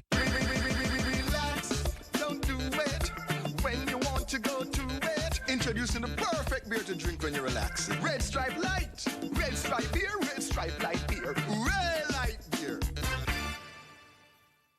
I don't like commitment. That's what it is. No contracts when you sign up for Vonage sounds amazing. I didn't know that you could have all these features and this incredible plan without a contract. Tell me more, let me switch. For just $14.99, get unlimited domestic and international calling now without an annual contract. I have some really good friends who live in Switzerland, and I call them quite a bit now. It's really nice being able to keep our phone conversations longer. It's a great feeling. I switched to Vonage, and I'm never looking back. Sunday Night Baseball from New York. 1-0. The Red Sox lead the Yankees, going for the sweep in this series. And we are pleased to be joined now by the manager of the Red Sox, Terry Francona. Hey, guys. Terry, the biggest difference I see tonight with Dice K is the fact that he's only using his fastball and his slider, and he's really pounding the strike zone. Were there any new instructions coming into this outing? Well, I think everything goes off your fastball. I mean, if you're locating, and he looks like he's really finishing some fastballs. The 2 to Jeter really come to mind. Everything else kind of goes off that. You'll see him incorporate some off speed, getting through the second and third time through the order. With the club and, the deep hole you're in, you've still got a chance. How do you keep the club believing? Well, until they send us home, we still get to play. Our guys have done a pretty good job of continuing to play. The odds aren't in our favor, but as long as we still got a shot, let's see what happens. Your bullpen, I mean, you won the first 2 games here, and you used the bullpen. Anybody not available tonight? What would you use if you were ahead late in the game and you needed somebody? No, Pap's certainly okay, and Bard's been tremendous about being resilient and keep taking care of himself. We wouldn't warm him up multiple times, but if the situation presents itself, we pitch him. Terry, many thanks. Okay, guys. Terry Francona, manager of the Red Sox, live from the Boston dugout. As we go to the last of the fourth inning, the big hitters are coming up for the Yankees against Dice K. There is Nick Swisher, having a really strong season. He's got 28 homers, 88 batted in, hitting .288, gets a lot of walks. Mark Teixeira and Alex Rodriguez will follow. Ball one from Daisuke Matsuzaka. Tyler Kepner in the New York Times had an interesting column yesterday about Terry Francona. The fact that he not only has never won a Manager of the Year award, this is a guy who won 2 World Series. Never won a Manager of the Year award. Never received a first place vote in the Manager of the Year polling. Well, I think he and Charlie Manuel are probably the most underrated of all the managers who have won world championships. I think Charlie Manuel's in that situation as well. He just doesn't get, he's not a media darling, so he doesn't get all the votes. He may be the #1 skipper in Red Sox history. Certainly got the numbers. Red Sox, of course, never won a World Series since 1918 until Terry Francona's Red Sox won it in 2004. So he did something that no other manager had done in all that time, 86 years. Well, I knew he was special, John. Michael Jordan, remember he played for him in 1994, and we went down to broadcast the game. And I remember Michael talked to me. He didn't talk to me so much about the game, or he just talked about Terry Francona and who he was as a manager and how much respect he had for him. And you're talking about a guy that was in another sport who's also been around other managers or coaches. And so he had a great fondness for Terry Francona. Terry was managing in Double-A for Birmingham. That line drive is caught. J.D. Drew gets the put out, and Nick Swisher hit it hard, but into an out. He's 0 for 1 or 0 for 2 now. In your same class now with Dean Smith and Phil Jackson when you're Terry Francona. He should get an award also to have Dustin Pedroia sit by him for a whole game. I'll tell you what, when Dustin was coming back, he said he couldn't wait to get him healthy just to get him off the bench. And now Dustin just plops himself right down there on that first bench, right in the middle of the coaching staff. They were saying that Michael Jordan called Pedroia to see how he was doing. No. J.D. Drew tried for the dive. I think the wind is knocking those balls down big time. And Drew could not quite get there. A base hit for Teixeira with A-Rod coming up. No, Teixeira gets jammed on this pitch and he breaks his bat. But because he has that uppercut, that's why the ball goes in the air. Look at the swing, how it's angled up. Just almost an uppercut swing there. And he gets jammed on it, but he gets enough of it that he's able to flip it into the outfield for a base hit. But I agree with you that the wind's blowing in, because I thought the ball that Big Papi hit in the first inning had a chance, and it ended up being knocked down. Well, in the first half of this inning, that catch Cano made on a pop-up, he thought was coming right to him at second base. He ended up having to run hard 30, 40 feet toward first base before he caught up with it. Here's A-Rod. This could be 2, not hit very hard. There's 1 at second, and 2, a double play. And so it goes for A-Rod against Daisuke. Now 2 for 21 lifetime against him. 7-pitch inning for Daisuke. 60 seconds, and we will visit with that man, Joe Girardi, from the Yankee dugout. The Ryder Cup, Friday from 2:30 a.m. to 1 p.m. on ESPN. Love all the gadgets. Check out the backup cam. Show me the Carfax. Can you show me the Carfax? Sunglass holder. Oh. Before you buy a used car, get a Carfax report. It's free at thousands of reputable dealers. Just say, show me the Carfax. What happened there? Kids from school? This Friday. I'll help you. Vengeance never tasted. I'm stronger than you think I am. So sweet. Let me in. Rated R. In baseball, miracles can happen when a team works together. 2 out, bottom of the 9th, down to their last strike. The same is true in the fight against cancer. That's why MLB has teamed up with Stand Up to Cancer. Because we believe that when we all stand up together, 41,000 on their feet. We can make cancer history. Now everybody's standing. What a buzz in this building. This is beyond a dream. Stand up with MLB at standuptocancer.org. Yankee Stadium in New York, the Red Sox leading the Yankees 1-0 as we head to the 5th inning. And we say hello to Yankee manager Joe Girardi down in the New York dugout. Joe, thanks for coming on. You're welcome. Hi, guys. How are you? How you doing? Joe, it looks like Phil Hughes is on top of his game, but what went into the decision that made you change your mind? Well, there's a couple things, and this is an important game for us, obviously, because we can get closer to where we want to get. But the other thing is, in the last 4 days, we haven't got a lot of distance out of our starters. One was rain-related. And we've used all our long man, and I didn't think that one thing that Hughesy shouldn't be the long man today, so we decided to start him. Robinson Cano, as you know, is one of my favorite players. What has he meant to this ball club this year? He's been huge. I think he's an MVP. You look at his offensive numbers, they're tremendous, but he's also a great defensive second baseman, a Gold Glover, I believe, and you put those two things together, and I think he's the MVP. Well, this team doesn't look like the juggernaut that you had last year, but it still looks like you can win you can win the World Series if you get there. Oh, I believe so. I mean, we're still a very talented ball club, and we struggled a little bit in the month of September, but it might be a good thing for us. We'll see. Joe Girardi, many thanks. Thanks, guys. Joe Girardi from the Yankee dugout. And the Yankees have been struggling. Red Sox trying to sweep this 3-game series from them in New York, which does not often happen. The Red Sox has swept the Yankees in a series of at least 3 games. Here in the Bronx, only twice in the last 24 seasons. They did it in April of 2004, and before that, September of 1999. Bill Hall, who hit a double and scored the only run of the game back in the 3rd. Those are the 2 sweeps the Red Sox have had here in all that time. The one in 2004, of course, came under Terry Francona. The cutter from Phil Hughes, and that is up and away. I remember 10 years ago, in the year 2000, Joe Torre was the manager of the Yankees, and they beat the Red Sox on Sunday Night Baseball, just beat them up.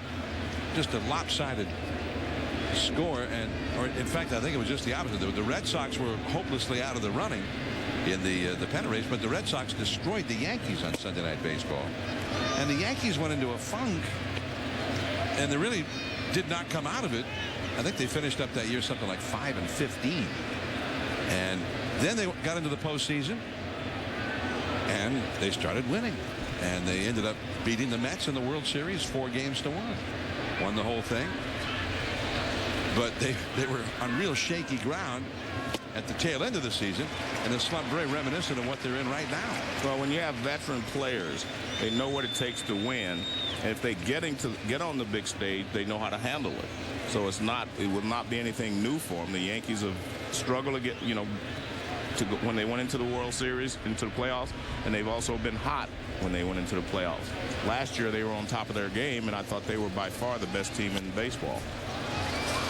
They ended up winning that World Series in 2000. And a lot of people thought maybe their time had come and gone, that they were no longer good enough to do it. But that was their 3rd straight World Series championship in 2000. And Derek Jeter, of course, was a major part of that. Those were also the Yankees of Paul O'Neill, and on down the list of guys who all seem to be a little bit better in the biggest games. 3-2 the count. And Bill Hall, very defensive-looking swing there, 3-2. I thought the Yankees really turned the page as far as becoming a championship organization. I see the 27 time, but I mean in the modern time, when their stars became blue-collar stars, when it was the Paul O'Neills, those kind of guys that really gritted it out. Bernie Williams, Scott Brocious, even Joe Girardi when he was playing here. You just keep thinking about guys that grinded it out on a daily basis. It wasn't completely about that they had great contracts and they were kind of white-collar stars. They were the blue-collar, grinded-out Yankees. 3-2 the count. And he walks him. So a leadoff walk to Bill Hall. He led off the 3rd with a double, and they were able to get him home eventually. Now a walk here in the 5th inning. And Lars Anderson is coming up. He's a first baseman. I don't know if he can bunt, but it's been the kind of a game where playing for 1 run might not be a bad idea. Top of the order coming up. That's a big statement in the American League East. You usually don't see that at all until maybe the 9th. It's generally not a big part of the game for the Yankees, the Red Sox. Tampa Bay maybe that plays that small ball game a little bit more than than these two teams. I didn't see any indication of a bunt there. 0-1 the count to Lars Anderson.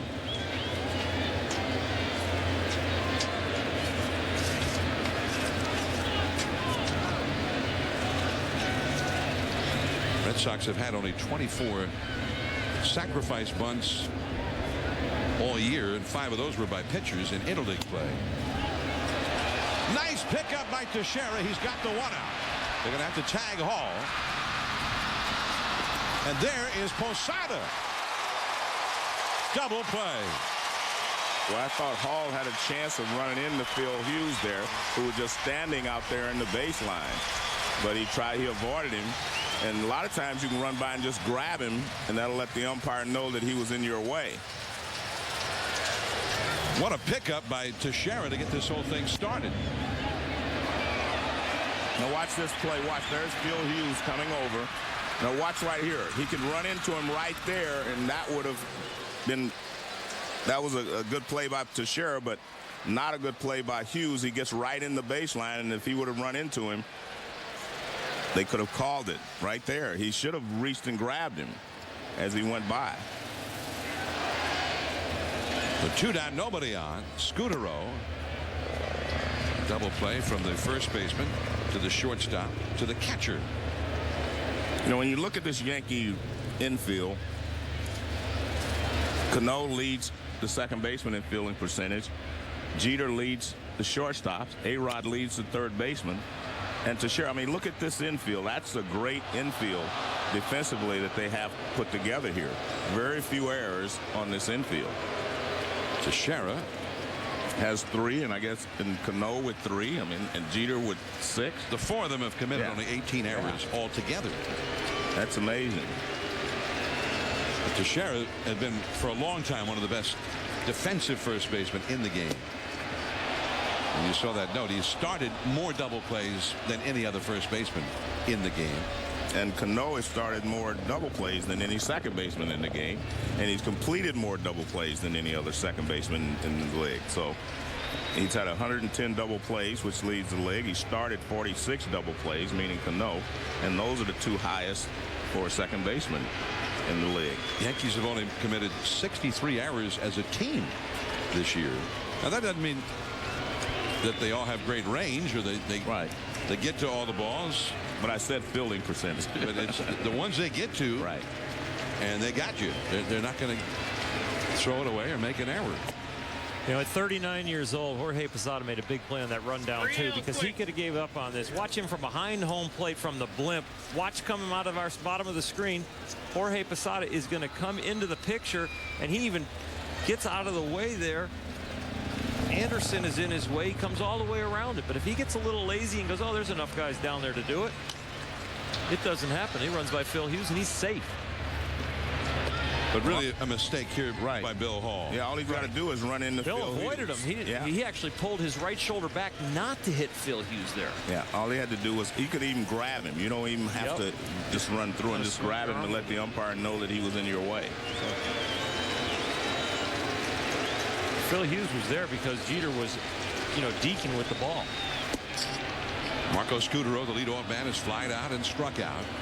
2 down, bases empty. It's a full count. Phil Hughes to Marco Scutaro. If Scutaro gets aboard, J.D. Drew would be next, and you'd be back into the Boston Power. Scutaro got a little power himself. 11 home runs.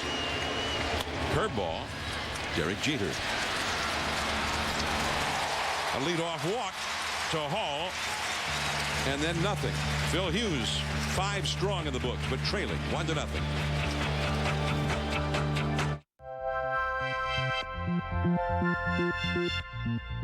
It guides. It shows. It slides. It tows. It sees. It calls. And it fits. We gave it more ideas per square inch because more is what we do. Terrain, the smaller SUV from GMC. Light beer, please. More taste or less taste? Whatever. Okay. When you change out your little kitty costume, come back and I'll give you Miller Lite. I'm supporting the team. Whatever, pussycat. Yeah. Man up and choose a light beer with more taste. Grab a triple hops brewed Miller Lite with that great Pilsner taste. I got a Miller Lite, and that lady gave me her number. Cougars love cats. You know what I like about my Lee Premium Select jeans? Everything. They're soft, they're strong, got a great new fit, and my girlfriend says they make my butt look good. Looking good, Mike. Thanks. That's not my girlfriend. Getting comfortable never looked so good. The financial headlines can be unsettling. But what if there were a different story of one financial company that grew stronger through the crisis? When some lost their way, this company led the way by protecting clients and turning uncertainty into confidence. What if that story were true? It is.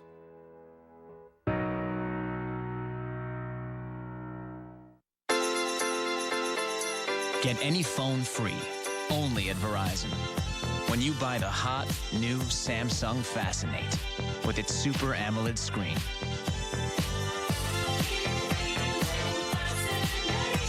Get a free Samsung Intensity, a free BlackBerry Bold, or any other phone in our lineup. Don't miss out. Offer ends September 30th. Buy a Samsung Fascinate and any other phone is free. Only at Verizon. Now the Yankees, last of the fifth inning. They are trailing 1-0. Robinson Cano, who singled his first time, leads off against Daisuke Matsuzaka. Daisuke's allowed only 2 hits in the game. Gives him the hip swivel. And a foul high in the air off the third base side. And the count is 0-1. Posada and then Berkman to follow.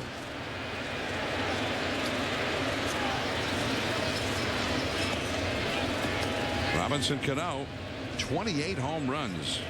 So he gives you a little bit of everything. Power, batting average, runs fairly well, excellent defense at a skill position.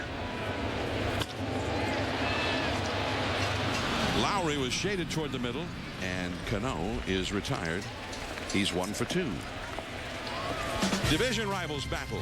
Aaron Rodgers leads the Green Bay offense into Soldier Field, and they'll take on Jay Cutler and the Bears. That's tomorrow night, Packers-Bears on ESPN Monday Night Football at 8:30 Eastern Time. Coverage begins at 7 Eastern with Monday Night Countdown served by Applebee's. Both teams are 2-0.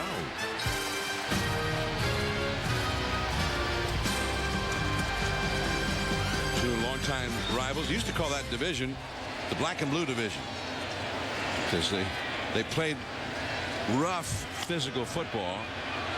But like all divisions now, it's about the quarterback. The quarterbacks are throwing the ball so much now. That's what it's about. It's no longer the black and blue division. Look at this. Jay Cutler, I was watching him. He had a great game.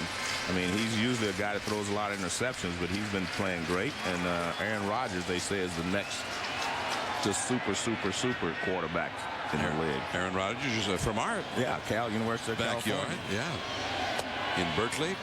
Well, black and blue because the weather in that division always made it into you have to run the ball, but the way the rules have changed in football so much to enhance the passing game. And now you got Mike Martz in Chicago, the offensive guru, helping out Cutler.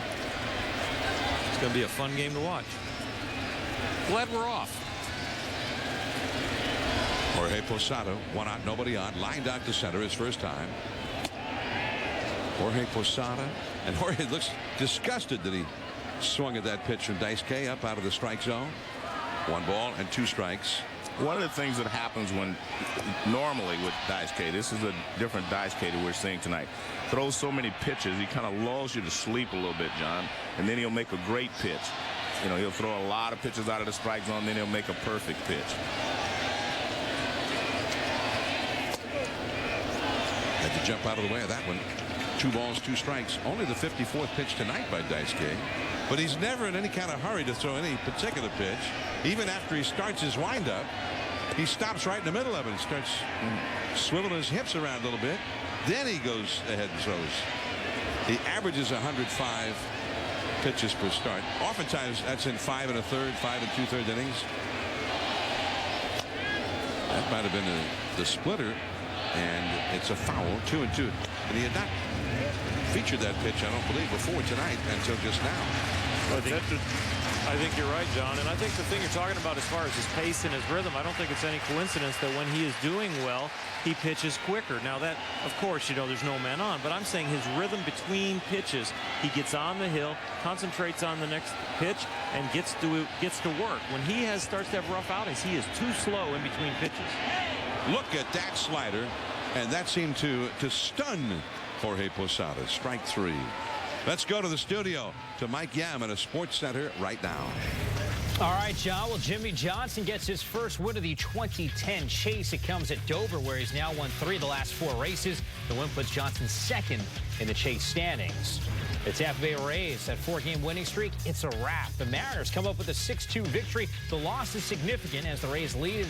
The AL East is down to just 1 game over New York. John? Thanks, Mike. Lance Berkman with 2 down and nobody on. Daisuke now with 6 strikeouts in these first 5 innings. And an easy out, 1 pitch off the end of the bat. Berkman is 0 for 2. 5 shutout innings in the books. Power coming up for Boston. Drew, Martinez, and Big Papi. The contrast of infinite black. The clarity of fast-switching phosphors. The smoothness of 600 hertz. All come together to create what CNET calls one of the best 2D TVs they've ever tested. The Viera Full HD 3D TV from Panasonic. Look for retailers offering a bonus 3D Blu-ray player when you buy any Viera 3D TV.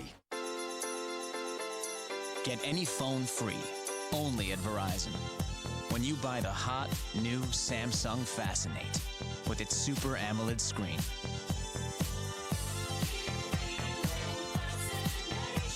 Get a free Samsung Intensity, a free BlackBerry Bold, or any other phone in our lineup. Don't miss out. Offer ends September 30th. Buy a Samsung Fascinate and any other phone is free. Only at Verizon. All this stuff for coffee. Oh, there's tons. French presses, espresso tampers, filters. It can get really complicated. Not nearly as complicated as shipping it, though. I mean, shipping is a hassle. Not with priority mail flat rate boxes from the Postal Service. If it fits, it ships anywhere in the country for a low flat rate. That is easy. Best news I've heard all day. I'm so amped. I mean, not amped, excited. I mean, that's sort of amped. Really kind of in between. Have you ever thought about decaf? You think that'll help? Yeah. Priority mail flat rate box shipping starts at $4.95, only from the Postal Service. A simpler way to ship. Introducing our Quadtron Quad Pixel technology. It adds yellow to the standard RGB color system for colors never before seen on TV. Notice the lifelike color on this yellow seahorse. Oh, sorry. Yellowish seahorse on your TV with 3-color technology. Observe the stunning blue sea. In your mind, that is. Well, you get the picture. Actually, you don't. Quadtron from Sharp. You have to see it to see it. ESPN Sunday Night Baseball, presented by Taco Bell, is brought to you by Priority Mail Flat Rate Boxes, only from the Postal Service. A simpler way to ship. Big crowd in the Bronx, and it's been a tough night for Yankee hitters against Daisuke. MLB.TV, baseball everywhere. Get over 100 live out-of-market games per week in HD quality where available on your computer. Visit MLB.TV for details. Ball 1 from Hughes to the left-handed hitting J.D. Drew. And that was right in there for a strike. Drew has struck out and walked in this game. Hughes with 4 strikeouts, a couple of walks. And has now thrown 84 pitches. Drew 20 home runs. He hit number 20 here yesterday. Big curveball, just got a piece of it. Fouling it. 1 ball, 2 strikes. The Red Sox and Yankees are both traveling after this game. The Red Sox are going to go to Chicago. They've got 4 games against the White Sox before they face the Yankees starting Friday at Fenway Park. And the Yankees are going to Toronto for 3 games. They'll have a day off on Thursday. Hello. Fastball high and tight. And it's 2-2 to J.D. Drew. Victor Martinez on deck. David Ortiz due up 3rd in the inning. The 2, 3, 4 spots in the Boston batting order. Offensive swing of that fastball away. Stays alive, 2-2. The Yankees have been dominated in this series. They lost 10-8 here Friday to Boston, but remember at one point they were down, what, 10-3 or 10-2? 10-1 actually, and then they hit 6 home runs after that. That curveball. Here comes Swisher. And you can see he's just not running easily out there. It's like every step is a little bit of a battle for him. You know, the thing I've noticed about Phil Hughes tonight is velocity, movement, and location of a fastball. Well, he's had 2 out of 3. He's had velocity and he's had great movement. Watch him miss his location, but he still gets swings and misses. On this pitch, he hits his location. Velocity, movement, and location, all 3. There he misses his location. There he hits his location. So 3 out of 5, he misses his location, but there's great light life, and he's got great velocity and pop tonight. 2 out of 3, 3 out of 3, sometimes all dominant. Well, when you have the good fastball, you can miss your spot a little bit. Exactly. If you do not have it, you better hit it. But you better have that late life, because if you miss your spot and that ball is straight, it's going to be a little different than you've got that tail. And there was a changeup for a first pitch strike to Victor Martinez, who, although Hughes has only allowed 3 hits, Victor Martinez has had 2 hits and 2 at-bats, including an RBI single in the 3rd. Well, one of them was a curveball, the other was a fastball. That's why he came back with 2 changeups. And that changeup right to Cano, 2 down. And David Ortiz coming up. Phil Hughes at this time last year, remember, had lost his spot in the rotation early on in the year and had become the Yankees' premier setup man in front of Mariano Rivera. And it changed his career, changed his life as a starter. He became very aggressive, the short-term adrenaline rush coming out of the bullpen, and he has carried that MO into being a starter. We saw that early on with the 11-2 All-Star named to the team by the players' vote. 6-6 since the All-Star break. 3 infielders played to the right of second against David Ortiz, who has flied out to right and struck out. But think about everything that's been around him since that 6-6. You know, let's watch your innings. Let's kind of be careful with your workload. A really completely opposite of the mentality that he gained in the bullpen with that aggressive mentality that he took the hill at the beginning of the year with. And I think he's working his way out of that now. That was a soaring fly ball into center field. Granderson, as the wind pushes it back toward the infield, takes it. Strong inning for Hughes. Granderson is coming up. Yankees trail 1-0. During the big game, you'll never miss any of the action with the Birkenfield QR76 binoculars. The QR76 features fluoride prism lenses, an ergonomic focus, and diopter controls, all of which you'll need because you didn't buy your tickets on StubHub. For 10 years, StubHub has been the place to find great tickets to sports, concerts, and more, even on the day of the event, and even if it's sold out. StubHub. Where do you want to sit? What would you do for a Klondike ice cream sandwich? That's right. We said sandwich. What would you do for a Klondike bar? I think everybody's interested in saving money. It's just making yourself do it. Sometimes we're just complacent. Because we're afraid of change. The fact that Vonage does not require an annual contract, I'm definitely going to make the switch. No contracts with Vonage sounds like how business should be done. What more can you ask for? For just $14.99, get unlimited domestic and international calling, now without an annual contract. Now I can talk however long I want. My mom wants me to call her every day. The sound is terrific. It's like they're next door. I switched to Vonage, and I'm never looking back.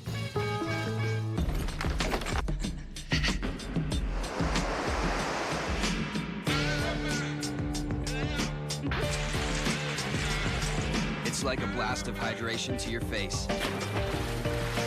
New Schick Hydro, the water-activated gel that hydrates your skin as you shave and lasts up to twice as long as ordinary strips, while 5 blades with skin guards smooth the skin to reduce irritation. It's the best shave for your skin. The new Schick Hydro. Free your skin.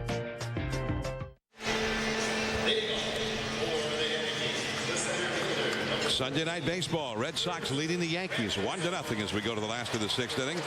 And my partner Joe Morgan chatted with Robinson Cano before the game. Cano double play combination make with Derek Jeter, and they're pretty close, as Joe found out. You played your entire career with Derek Jeter. What has he taught you? Well, he's a guy first. You know what? Great person. That's one thing. And we got a great communication, and he always try to help me out. When he sees something that he can say, listen, you can do this better, you can do this, you can do that, or this is good, not good. But he's not a guy that talks too much, trying to put things on my mind. But the best thing, like I said, we have a good relationship. And that's what has been working out really good for us. You know, I've always said, John, that for have a good double play combination, guys have to be matched as far as quickness and their personalities in a way. And both are quiet. Robinson Cano's kind of quiet, Jeter's kind of quiet, and with their quickness, they're kind of matched at second base. You don't want a guy that's really quick with his hands and quick with his personality, quick everything, you know, everything being quick, with a guy that's slow, because it doesn't work as well. These two guys seem perfectly matched out there to me. Granderson with a soaring pop-up on a windswept night, and Beltre right next to the mound. Granderson is 0 for 2 against Daisuke Matsuzaka, who has mesmerized the Yankees so far. And it always helps, John, if you play with the same guy so that you know each other exactly where he wants the ball on certain plays, and vice versa. They really help. That helps you out a lot. Contrary to popular belief, every shortstop doesn't want the ball to the outside of the bag, or you know, some guys want it chest high on the inside. A lot of guys like it in different spots, so you have to learn those things. Well, Jeter, 36 years old, and Cano, 27. By the time Cano got to the big leagues, Derek Jeter was a grizzled old veteran with a lot of World Series rings, a lot of great success. Brett Gardner, the hitter, with Jeter on deck. The Yankees are trailing 1-0. Derek Jeter, of course, not only a great repository of baseball knowledge for a young guy like Cano to draw from, but a guy who has been a great Yankee, always wanted to be a Yankee. And for Derek Jeter, wearing the pinstripes is a serious issue that carries some responsibility in terms of the way you carry yourself. Well, he came up with Willie Randolph, who was similar to Derek Jeter in that he loved playing for the Yankees, and he knew how you're supposed to carry yourself. And he worked with Jeter, you know, as an infielder. And I'm sure that he passed along a lot of his knowledge to Derek. Very few have accomplished so much in the brightest spotlight and carried themselves with such class and dignity as Derek Jeter. Well, Jeter is the role model of role models. Always has basked in the idea of actually being a Yankee and enjoyed that very much. And for him, he savored every aspect of it. Coming to Yankee Stadium, putting the pinstripes on, knowing that all those Yankee greats of the past played in the same ballpark and dressed in the same clubhouse. But he also loved to be introduced by the late Bob Shepard, the great voice of Yankee Stadium for nearly 60 years. And Bob, who passed away earlier this year, was not able to take the microphone at the old Yankee Stadium the final year of that ballpark. And Derek Jeter asked as a favor if Bob would make a recording introducing Derek Jeter. And the Yankees play that whenever he comes to bat to this day. So he's kept alive that part of Yankee tradition, the great voice of Yankee Stadium, Bob Shepard. When he comes up here, as Gardner grounds out, let's listen for Bob Shepard. Now batting for the Yankees, number 2, Derek Jeter. Number 2. For a lot of people who grew up Yankee fans and going to Yankee Stadium, going way back, Bob Shepard started as the voice of Yankee Stadium 1950, 51, somewhere in there, when Joe DiMaggio still played for the Yankees. And Bob Shepard was very much a part of what Yankee Stadium was. And for some people, and I think a lot of people who were Yankee fans, Bob Shepard in a real way was Yankee Stadium. And he was the voice. So Derek Jeter wanted to keep that tradition alive from the old ballpark. The Yankees can pull this one out tonight. His record-breaking win for Derek Jeter to participate in as a Yankee has been on hold the last 4 games, but he would be the #1 winningest Yankee, crossing Mickey Mantle. Scudero. And Jeter is 0 for 3. The first time he's put the ball in play against Daisuke. Daisuke is on a roll. 6 shutout innings. Adrian Beltre coming up in the 7th.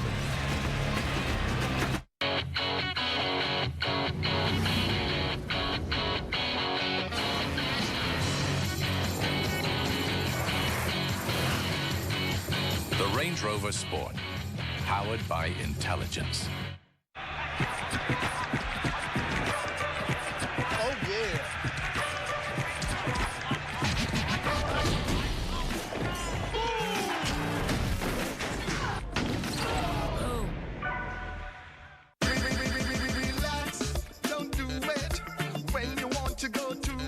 Introducing the perfect beer to drink when you're relaxing. Red Stripe Light. Red Stripe beer. Red Stripe Light beer. Red Light beer.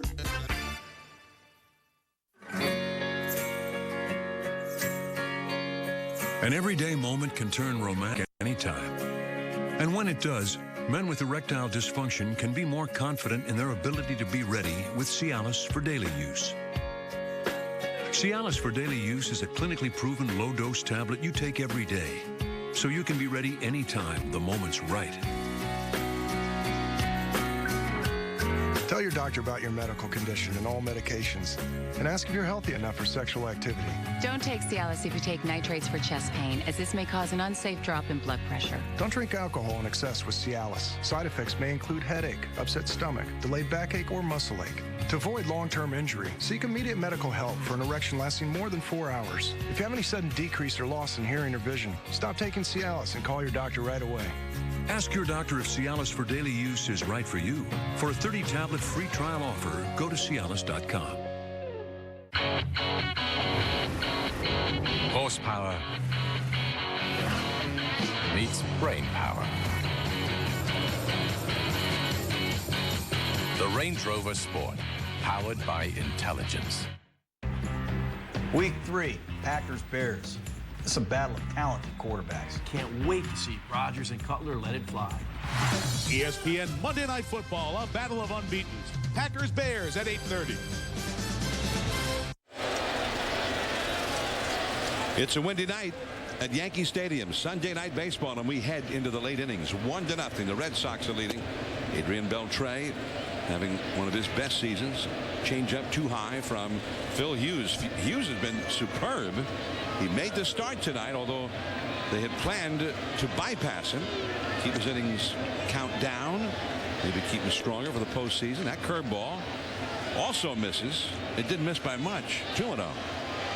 The innings count was about 169 and a third coming in. The magic number people thought was right around 175 until they got to the postseason.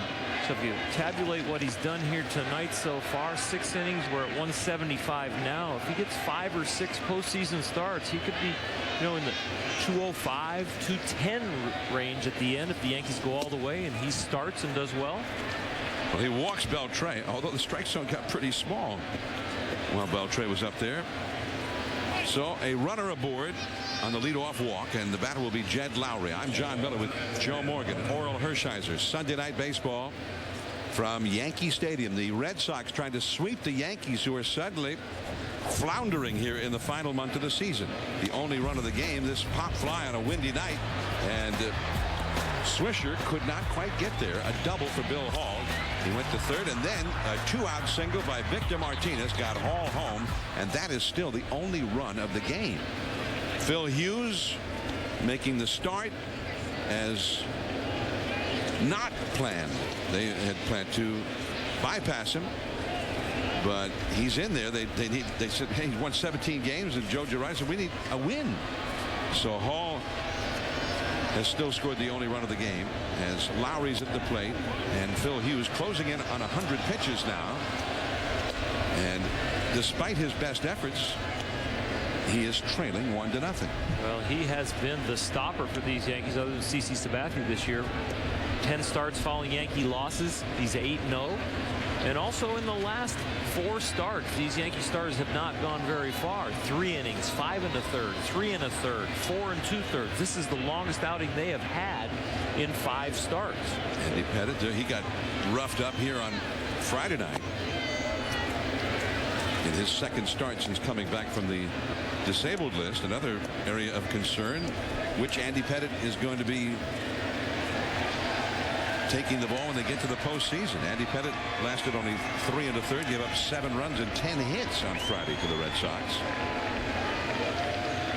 Jed Lowry, who's at the plate right now, hit a home run against Pettit with 2 men on in the second inning of that game. That's Beltre at first. Dave Robertson, the right-hander, has started warming up in the Yankees bullpen. Mike Harkey out there, number 57, bullpen coach along with him. That changeup, strike on the outside. We talked about Dustin Mosley is not starting tonight. Phil Hughes would have been a long relief, so Joe Girardi started to go with Phil Hughes. We'll look at the relievers that were used down there. 4, 2, 6, 10, 15 relief outings in the last 4 days. So that bullpen was fried and needed some rest. Phil Hughes has delivered that. Wow. Hard to imagine how he could take that pitch after the previous one was called a strike. Well, let's take a look. Hughes thought this was a strike, and so did Posada, but Kazon says it was off the plate outside. So maybe that previous one that was called a strike was actually off the plate. Back to the bag at first is Beltre. The wind is really a strong wind blowing straight into the ballpark now.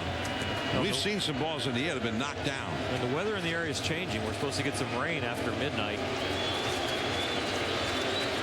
There's definitely some pressure changes. This wind is kicking up. And that change up and away. So now it's a full count, 3-2.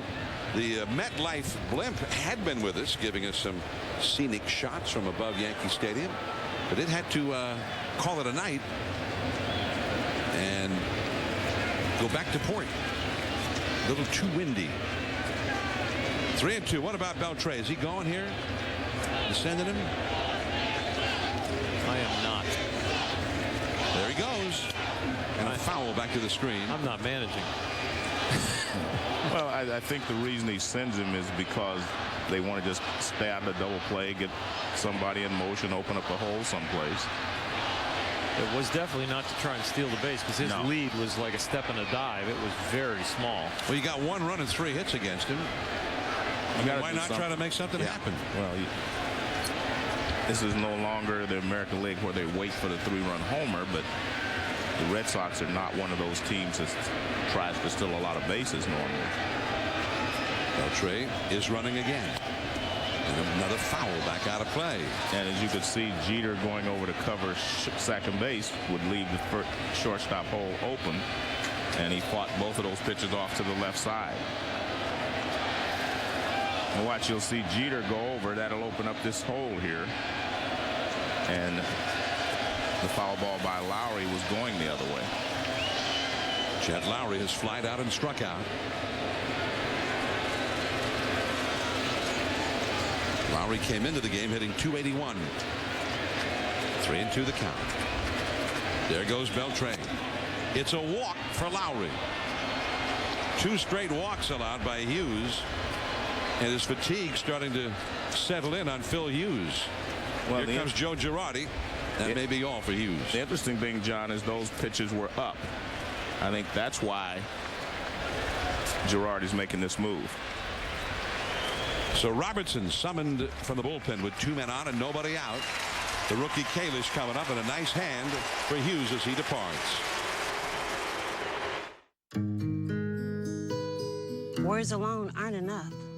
My job is to listen to the needs and frustrations of the shrimpers and fishermen, hotel and restaurant workers who lost their jobs to the spill. I'm Iris Cross. BP has taken full responsibility for the cleanup in the Gulf, and that includes keeping you informed. Our job is to listen and find ways to help. That means working with communities, restoring the jobs, tourist beaches, and businesses impacted by the spill, We've paid over $400 million in claims and set up a $20 billion independently run claims fund to cover lost income until people impacted can get back to work. And our efforts aren't coming at taxpayer expense. I know people are wondering, now that the well is capped, is BP going to meet its commitments? I was born in New Orleans. My family still lives here. I'm going to be here until we make this right. Professionals need to perform under pressure. And pressure can cause anyone's deodorant to fail. Introducing Gillette Odor Shield Antiperspirant. Unlike regular deodorants, it targets and neutralizes odor at the source. Major League Baseball is proud to support Stand Up to Cancer. Visit standuptocancer.org to learn how you can help them in the fight against cancer. The big crowd, the final regular season home game at Yankee Stadium.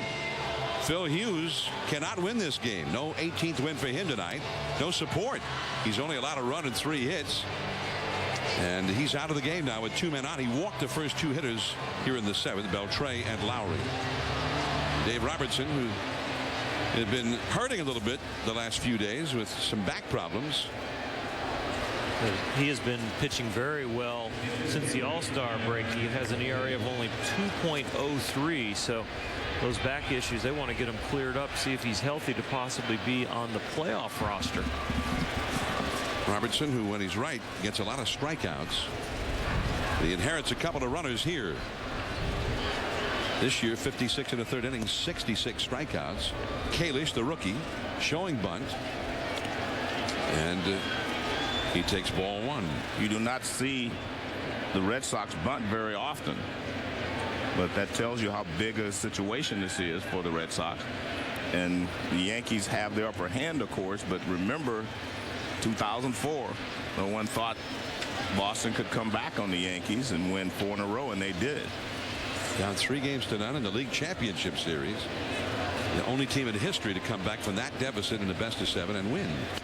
There's the bunt. He makes A-Rod field it. The runners have advanced. And just in time with Cano covering it first.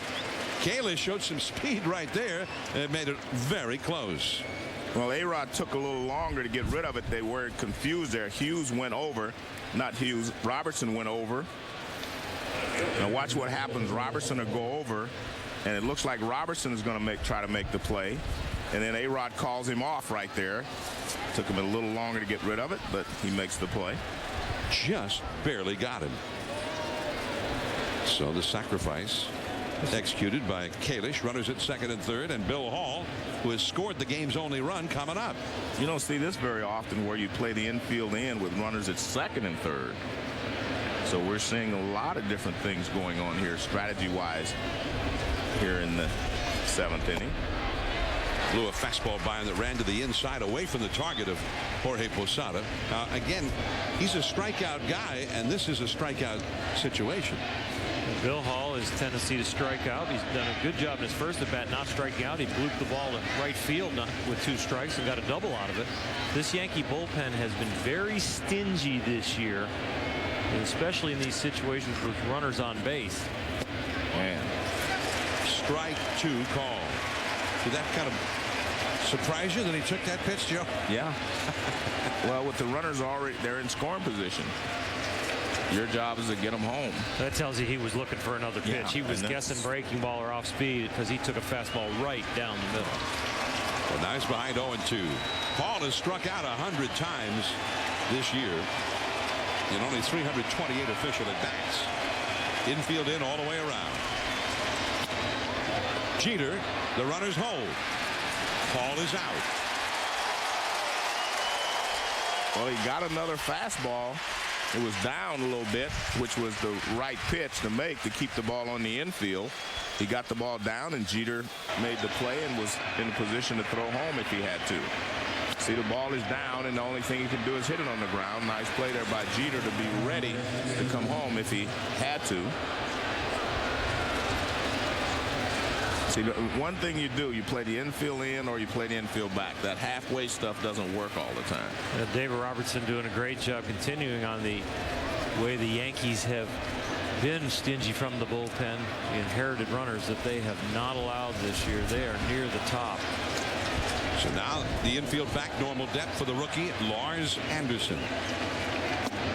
And that is too low. Anderson is 0 for 2 in the game. Well, that's what you're talking about, Earl. The bullpen for the year, 3rd in the league in earned run average, 2nd in the league in batting average against, and 3rd in inherited runners allowed to score by percentage. And the curve drops too low. And that was the point here for Robertson. He inherited 2 base runners. Yankees already trailing, and they want him to strand those inherited runners. As Boone Logan, a left-hander, is now throwing in the Yankee bullpen. They have been shut down by Daisuke Matsuzaka. And a big start for him. He's been slumping. A curve, and he got the call with it. 2-1 the count. Well, he has a different type of curve than Hughes. This is a hard curve ball. It doesn't break down as much. But there's Daisuke going, staying loose.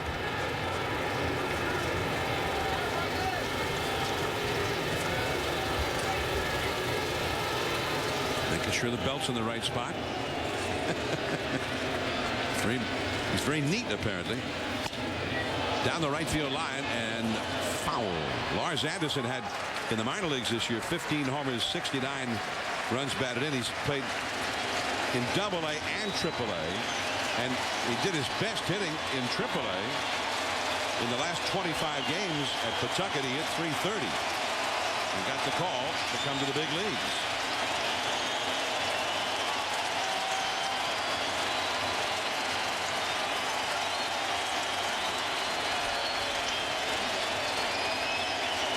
He struck him out. Slider in the dirt. Posada throws him out. That's some pretty nasty stuff there from Dave Robertson. And the Red Sox do not pad their lead. Swisher, Teixeira, A-Rod coming up. The contrast of infinite black. The clarity of fast-switching phosphors. The smoothness of 600 hertz. All come together to create what CNET calls one of the best 2D TVs they've ever tested. The Viera Full HD 3D TV from Panasonic. Look for retailers offering a bonus 3D Blu-ray player when you buy any Viera 3D TV. I'm in a timeout because apparently riding the dog like it's a small horse is frowned upon in this establishment. Luckily, though, I can conceal this bad boy underneath my blanket just so I can get on E-Trade, check my investment portfolio, research stocks, and set conditional orders. Wait, why are you taking... Oh, I see. Hey, Max, would it kill you to throw a guy a warning bark? You know, I wanted a bird. E-Trade. Investing unleashed. Tuesday, the cops of Detroit 187 hit the streets, and over 13 million viewers found it arresting. ABC's Detroit 187, all new Tuesday at 10/9 Central on ABC. Stay once. Stay twice. Earn a free night. 2 separate stays at Comfort Inn or any of these Choice hotels can earn you a free night only when you book at choicehotels.com. Citgo fuels good things in communities across the country. In fact, our roots go back 100 years, and generations have relied on us to go zillions and zillions of miles. Yet every day, the people of Citgo strive to go even farther by fueling initiatives and programs that give back to communities and make a real difference in local neighborhoods. Join us at fuelinggood.com. Citgo, there at every turn. To the flirts, the tastemakers, photo takers, freestyle innovators, the scenesters, the movers and the shakers. Thank you. Thank you for choosing Smirnoff. Now make the choice to get home safe. Get any phone free, only at Verizon. When you buy the hot, new Samsung Fascinate with its Super AMOLED screen.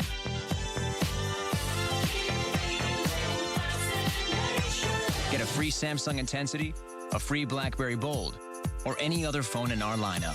Don't miss out. Offer ends September 30th. Buy a Samsung Fascinate and any other phone is free. Only at Verizon. Let's have the time of your life. Get Him to the Greek is hilarious. And now it's unrated. Don't think of it as a threesome. Think of it as having sex with your girlfriend while someone else also has sex with your girlfriend. Wait, what? Own Get Him to the Greek this Tuesday.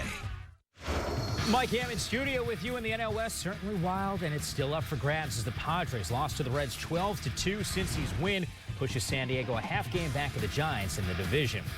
The Braves came in battling San Francisco for the wild card spot. They lose 4-2 to the Nats. The loss means the ATL is now a half game back of the Padres in the wild card standings. John, back to you. Okay, Mike, and big loss for the Braves, who are really struggling now. And they're going home to Atlanta for the rest of the season, where they have done really well. The Braves' home record is 52-23, although they're 11 under 500 on the road. Here's Daisuke Matsuzaka, the final home game of the year for the New York Yankees, and Daisuke has spoiled the party so far.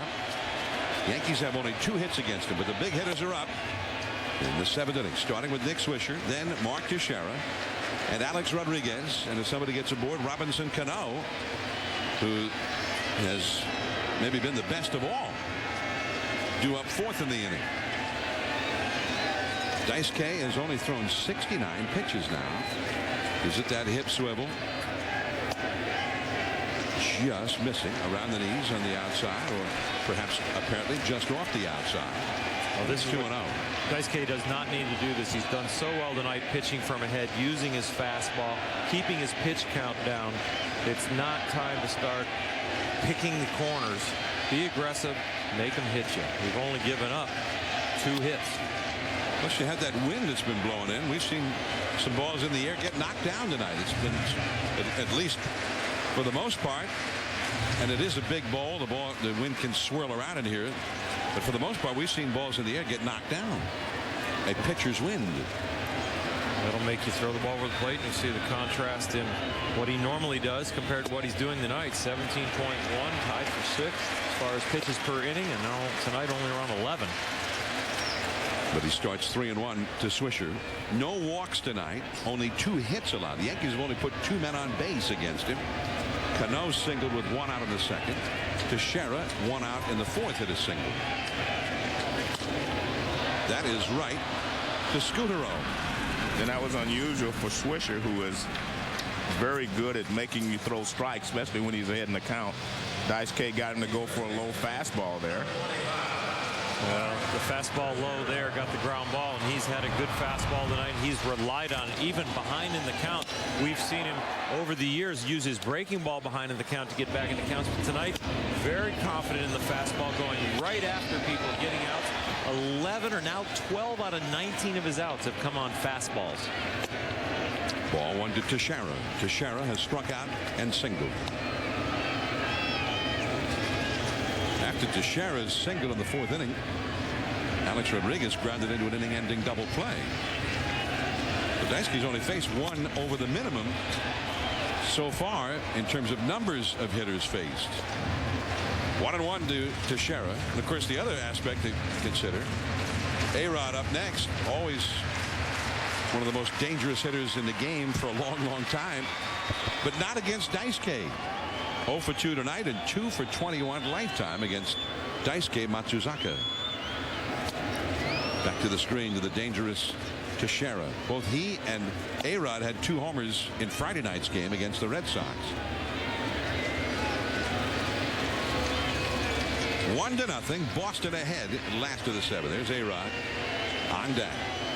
49,201, the paid crowd at Yankee Stadium for the final Yankees home game, the 2010 regular season. Oh, that almost hit him. Sharp break on that pitch. 2-2.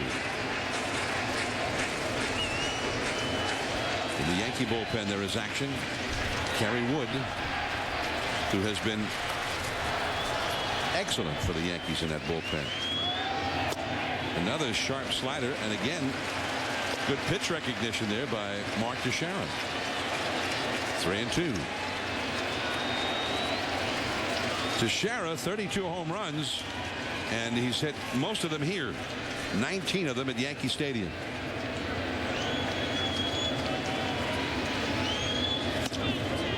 A flare. Base hit to left field.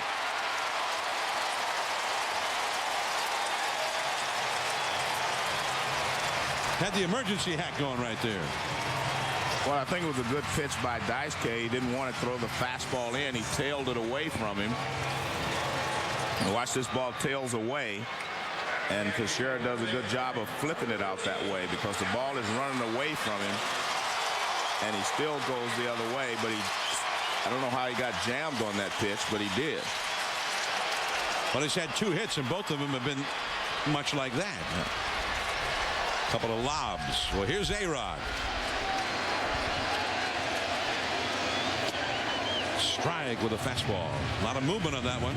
Well, A-Rod has been hot as I was coming into this game. He had hit 3 home runs in his last 5 at bat. But he has swung the bat well against everybody on the Red Sox team except, as you said, Daisuke. A-Rod homered in the 9th inning here yesterday. Also homered twice on Friday. 3 home runs in the first 2 games of the series. He has struck out and grounded into a double play in this one. Blew it right by him. 0-2. Well, that's the great thing right there, that he's tying him up on that fastball inside. The second lowest average against any active pitcher that he's faced that often. Well, here's the fastball. This is what he's been doing so well with Alex. Fastballs in, and that's a high fastball in. Quickly, 0-2 the count. For the slugger, Alex Rodriguez. Right center field. Hit well. That's a home run. A 2-run homer for Alex Rodriguez.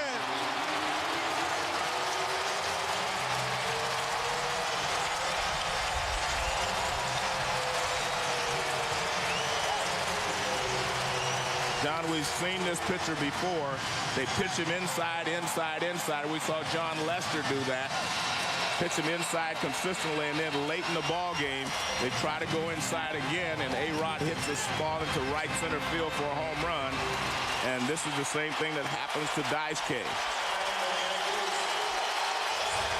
The fans are delirious. They want A-Rod to come out and take a bow. That makes us mindful of last October when he did that several times late in games. Well, the one that comes to mind for me was the game that John Lester was pitching so well in this situation. Had been pounding him in all day long. He just pounded him in, and Daisuke is still doing that. This ball is in as well, but it's down a little bit. The pitch before was up. That pitch was down, and that allowed A-Rod to get to it. But he's so strong when he goes the other way, he still can hit the ball out, even though we think the wind is blowing in a little bit from right field. 29th home run of the year for Alex Rodriguez. And that gives him 119 RBIs. Here is Cano, his 4th home run in this 3-game series against Red Sox pitching. Now maybe that one just didn't get up high enough. A line shot and just barely snuck in over the top of the wall in right center. Well, he turned around a severe wind too, so he crushed that ball. Cano foul off the left field line. And if you think about the sequence of pitches, you throw somebody a breaking ball for a strike, and then you try and chase them off the plate. When you throw somebody a fastball that they chase on the inner half of the plate, as Joe mentioned, and then you throw one that's a little bit worse because it gets more of the plate and he's more there. Alex does a great job getting his hands in, getting the barrel on the bat, but Daisuke made a mistake. He was ahead of him, and he made a better pitch, meaning a worse pitch, because he was ahead in the count.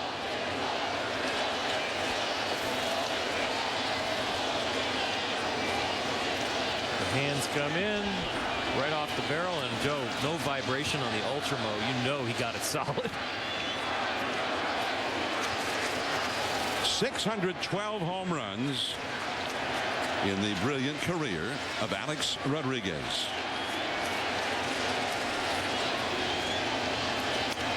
Cano fights off that breaking ball and back out of play. 1 ball, 2 strike. The Yankees, until just now, had never had a lead at any time in this series.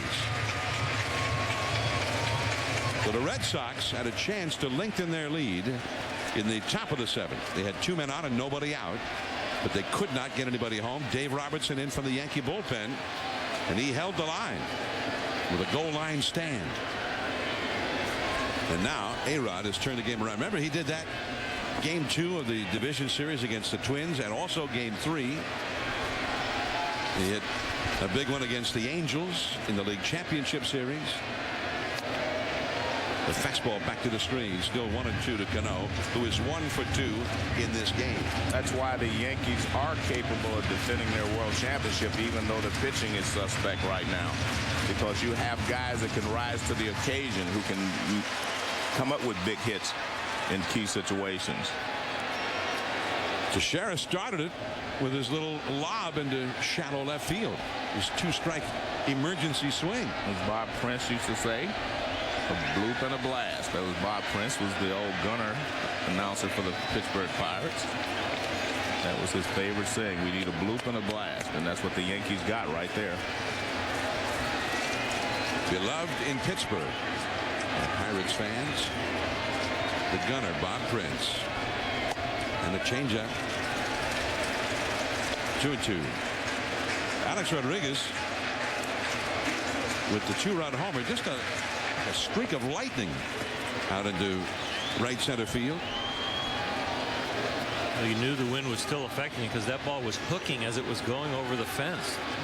He had crushed it to probably right center field, ended up a little bit more straightaway right as it went out. But that ball was getting knocked down by the wind and just barely made it out of here. And Daisuke misses with that changeup. 3-2. Seen so many balls knocked down to right field tonight. The strong wind, but Alex in his strength turns it around.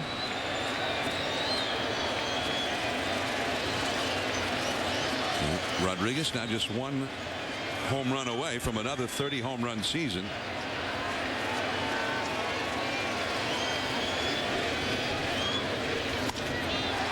Left center. The dive and the catch by Kalish. What a play.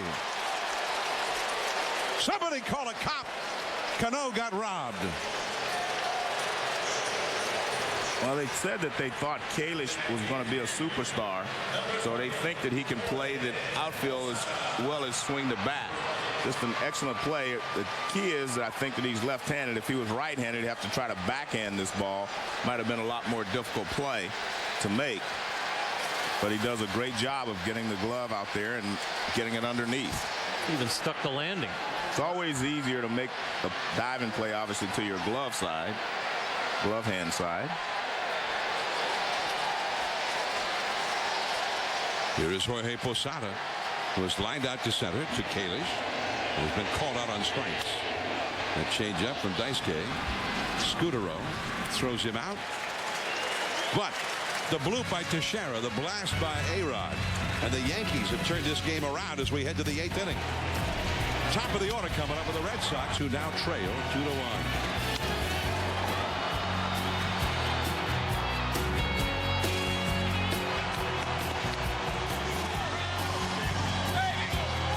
Here's the problem. You've got sandwich money, but your stomach wants a massive meal. Taco Bell's $5 box. A chicken flatbread sandwich, burrito supreme, taco supreme, cinnamon twists, and medium soda. All for just $5. Problem solved. What happened there? Kids from school? This Friday, I'll help you. vengeance never tasted I'm stronger than you think I am. so sweet. Let me in. Rated R. Do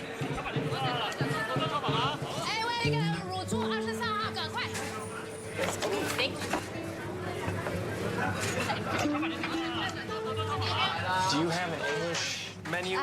No English. 哦，对不起，小姐，你有什么好吃的？什么都好吃。Oh, do you guys like dumplings? I love dumplings. Yeah. Working with a partner you can trust is always a good decision. Mass Mutual. Let our financial professionals help you reach your goals. Give yourself an edge.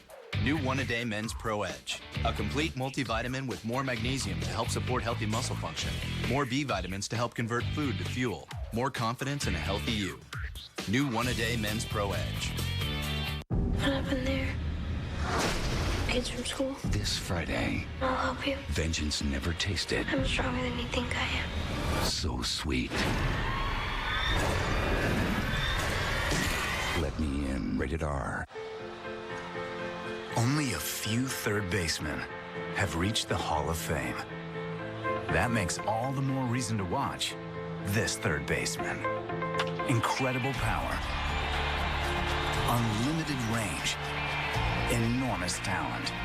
Evan Longoria, that's as good as it gets right there for a third baseman. What a tremendous athlete. And a never-ending smile. This is beyond a rising star. This is beyond baseball.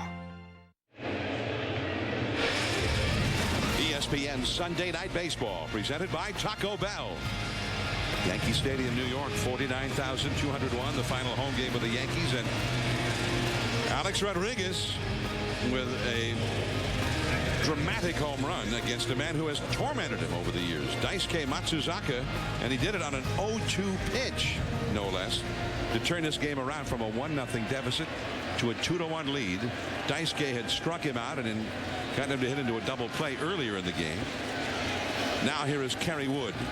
Kerry Wood, the former National League closer, started with Cleveland in the American League and then traded to the Yankees, and now he's the 8th inning setup man in front of Mariano Rivera. He has not allowed a run in any of his last 20 appearances. And that, to me, is why the home field advantage is so important to the New York Yankees. They do so well here. They've got so much power. They have fly ball hitters, and this is a fly ball ballpark. Marco Scutaro, the Red Sox leadoff man, 0 for 3 in this game, is flied out to right center, struck out, and grounded out to short. J.D. Drew and Victor Martinez to follow. The power comes up right after Scutaro for the Red Sox. Kerry Wood still bringing some heat. He looks really good out there. He's on line. He's not pulling off like he did for years, which really protects his arm, using his body straight down the hill. He's throwing free and easy.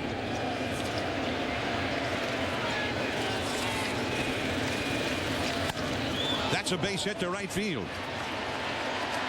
For Scutaro. It's the Red Sox going. What happened with Scutaro? He got to first base and overran the bag and was running down the right field line on that one. He hit the line drive out there, and he saw Swisher charging. He thought he might be trying to throw it to first to throw him out on a ball hit to right field, and Nick Swisher just kind of deked him, and he decided to not make a turn but continue to go straight. You see him staring the whole time at right field. That Swisher staring him at the end. He even gave him a little hand wave there at the end, both arms up, like, what's going on? I'm not going to forget about that. Well, hey, maybe the right fielder ought to always do that. It keeps the guy from taking a big turn. National League, when you're playing real shallow with the pitcher up, you see that a few times, but not usually with a regular. We had that again, didn't we, a few weeks ago? Mike Pelfrey or somebody got thrown out at first on what looked like a base hit to right. So there is Scutaro, the possible tying run at first, and the power is up for Boston. J.D. Drew, 20 home runs at the plate. Victor Martinez, David Ortiz. The next two hitters, Kerry Wood, who signed with Cleveland last year after leaving the Cubs. Cubs have been the only organization with which he had ever played until he signed as a free agent with the Cleveland Indians. Now a Yankee.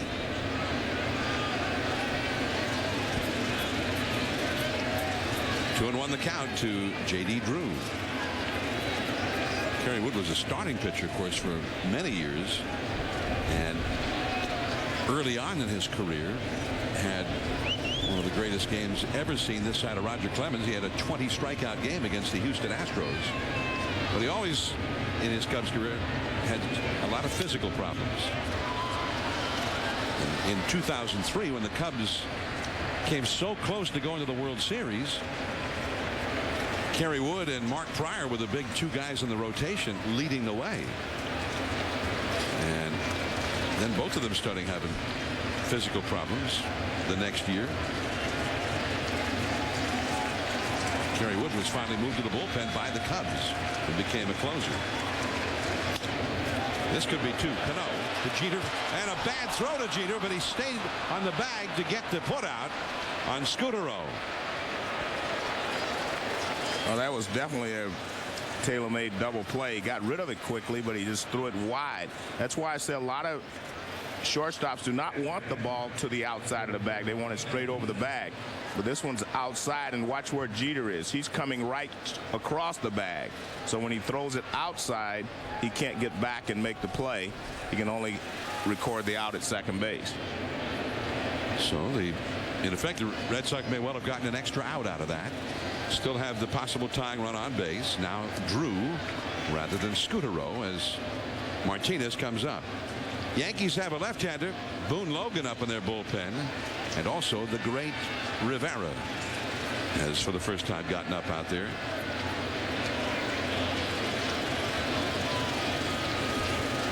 Runner at first, one out.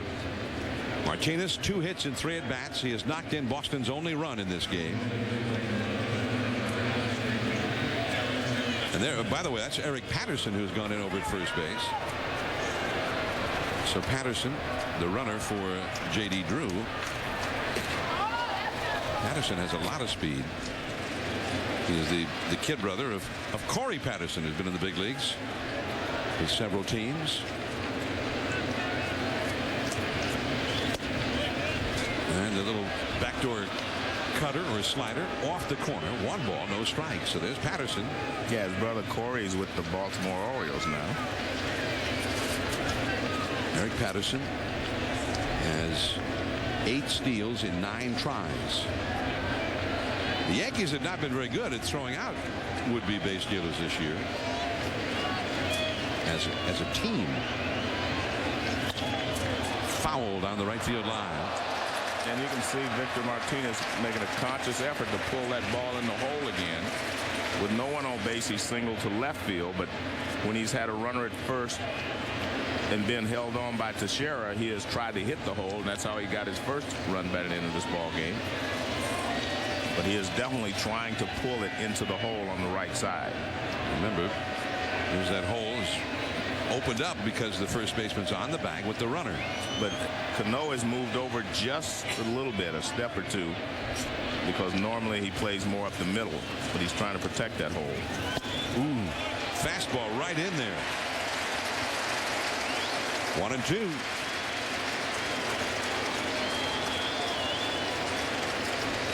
Big Papi, David Ortiz on deck. They've got the left-hander, Boone Logan, getting ready in the bullpen. I'm guessing for David Ortiz, as there's Daisuke Matsuzaka. Pitched 7 strong innings, allowing just the 2 runs on the A-Rod home run. Patterson dives back to the bag. It's interesting, a lot of times when you see a pitcher pay attention to the runner at second when they're ahead 1 and 2, they're thinking about throwing a breaking ball. So they want to keep that runner close, keep him guessing, because they can get away with their breaking ball and not have a man on second after they bounce this one. You set up your breaking ball by picking off the first, holding that runner, and then you got a chance to throw your breaking ball in the dirt. Maybe the runner doesn't go because you've kept him close. So you're reading these pickoff efforts as a prelude to a breaking ball. Well, the hard line drive by Martinez, what Joe was talking about, he wanted to pull in the hole. He left that ball up. If he's going to go back to the breaking ball, stay away from the fastball, not go up the ladder, he wants to bounce the breaking ball to get him out, because you don't want to leave it up and let him hit from that short left field porch. There goes the runner in the dirt, and that was not a foul. So strike 3, Martinez out, and Patterson to second base without a play as that ball bounced away from Posada. It'll be a steal for Patterson because he was running. And remember, a lot of people at home are saying, why can't he run? You can't run if first base was occupied and there are less than 2 outs. So had it been 2 outs in that scenario, he could have gone to first base. Yeah, but with 1 out, you can't run. And even though the runner is stealing, he's still considered to be on first base. David Ortiz waited and waited over by the on-deck circle, looking over at, I'm guessing, looking over at Joe Girardi, like, well, you going to bring in that lefty you got warming up out there? What are you going to do? Girardi with Tony Pena, his bench coach, himself a former big league. They're not going to have anything to do with Big Papi at all here, with the right-handed hitting Beltre up next. Now this intentional walk is putting the possible go-ahead run on base, but it also may be the play that brings in Mariano Rivera. Here's ball 3. Rivera in the bullpen. Mike Harkey just got off the phone from the dugout. So Ortiz gets the intentional pass. He was 0 for 3 earlier. And there's the call for Mariano Rivera. And that is always a great scene here at Yankee Stadium when the great Rivera walks in through that gate. Wood departs, and here comes Rivera.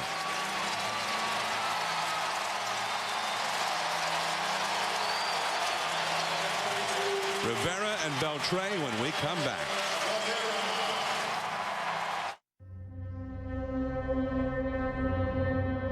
I know you're coming for me.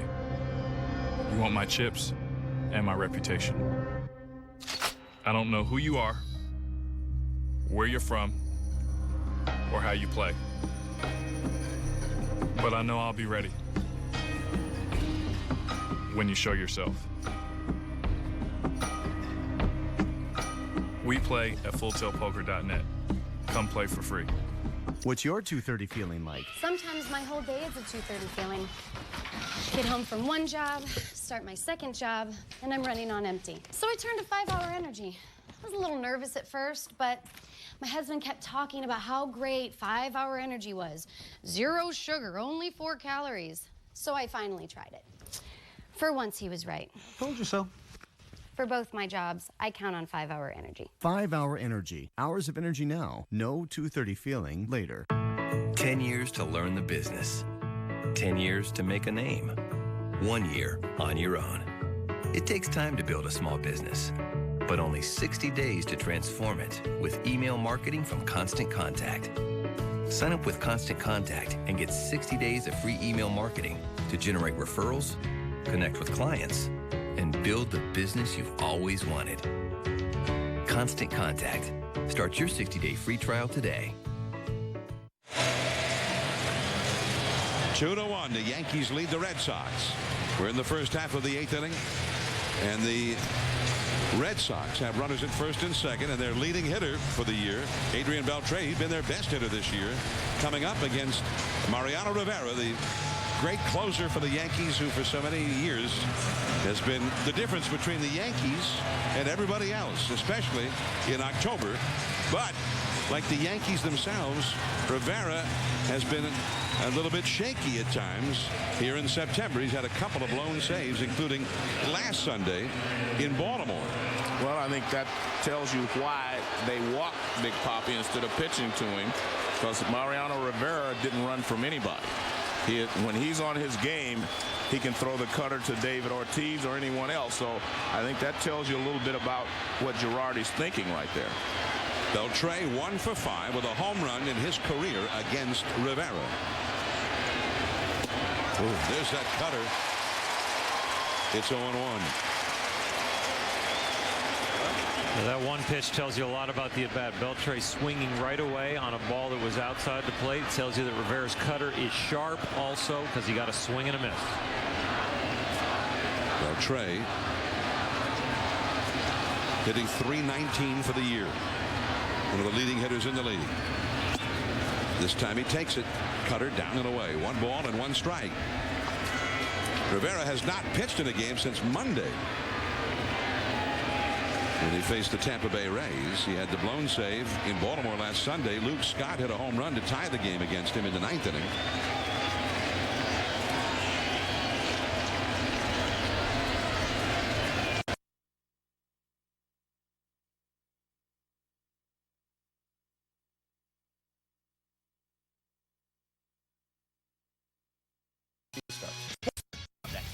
This copyrighted telecast is presented by authority of the Office of the Commissioner and retransmitted in any form, and the accounts and descriptions of this game may not be disseminated without express consent. Matsuzaka. He's been in a slump. 4 earned runs or more in each of 7 consecutive starts. And tonight, needing a good one, and he's pitched well. There's Eric Patterson, who came in as a runner for Drew, staying in to play left. Bill Hall moves from left to right field, with Drew now out. And Daisuke throws his 92nd pitch of the night, too high, to Lance Berkman. Switch hitter, batting left-handed, has struck out and hit a comebacker. He'll be followed by Curtis Granderson and then Brett Gardner. 2-1. The Yankees lead the Red Sox.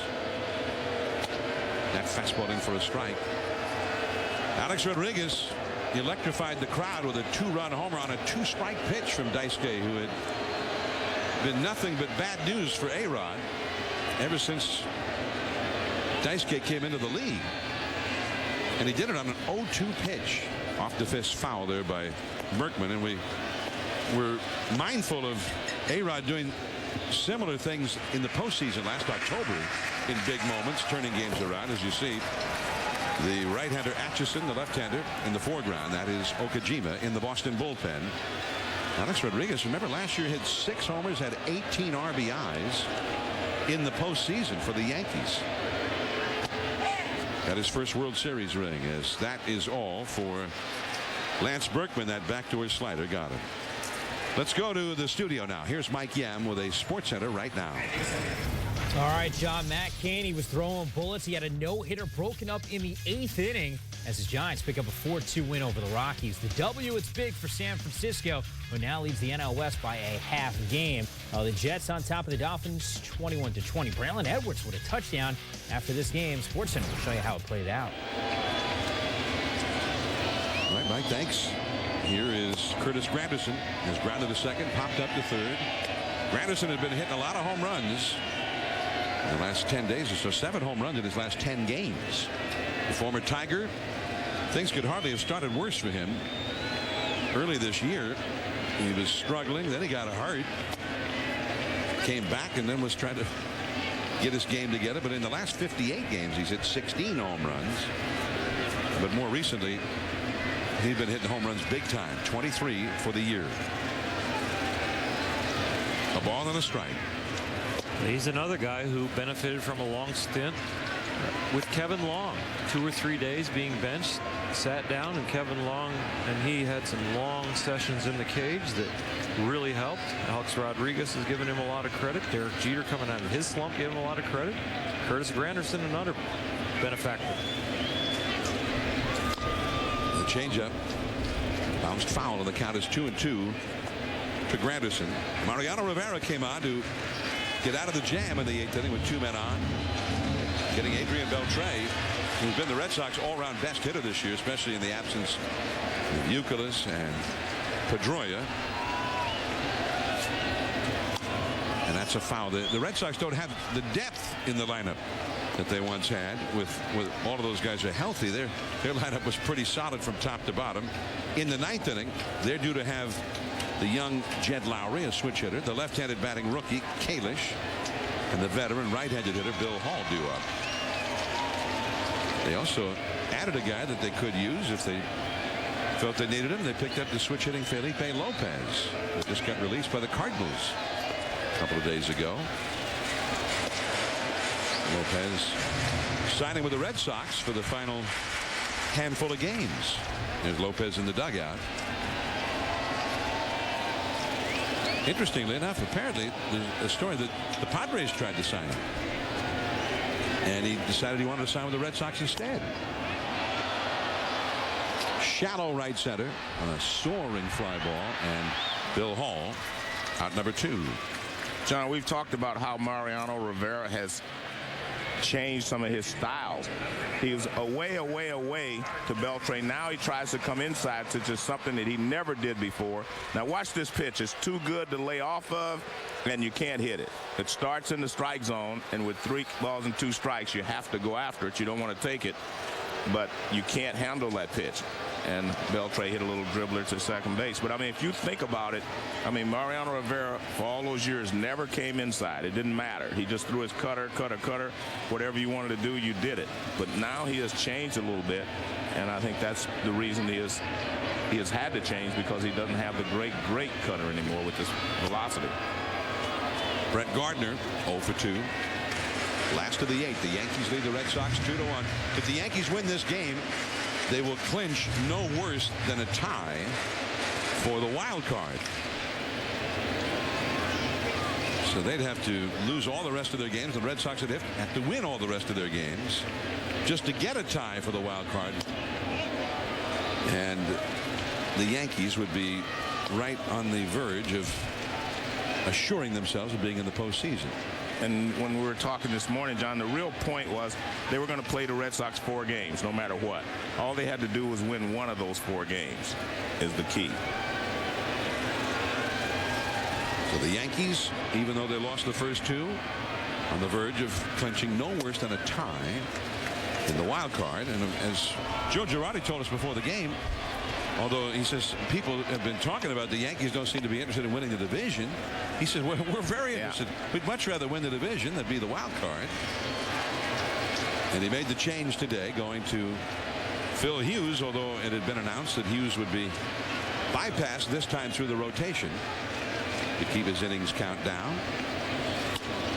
Daisuke getting the foul off to the left field side. 2-2 to Gardner. You know, Joe talked about Mariano Rivera. Well, I appreciate Robinson Cano in the last inning because he makes a bad throw to second base on a tailor-made double play ball, but he doesn't let that throw remind him when this play is the key play.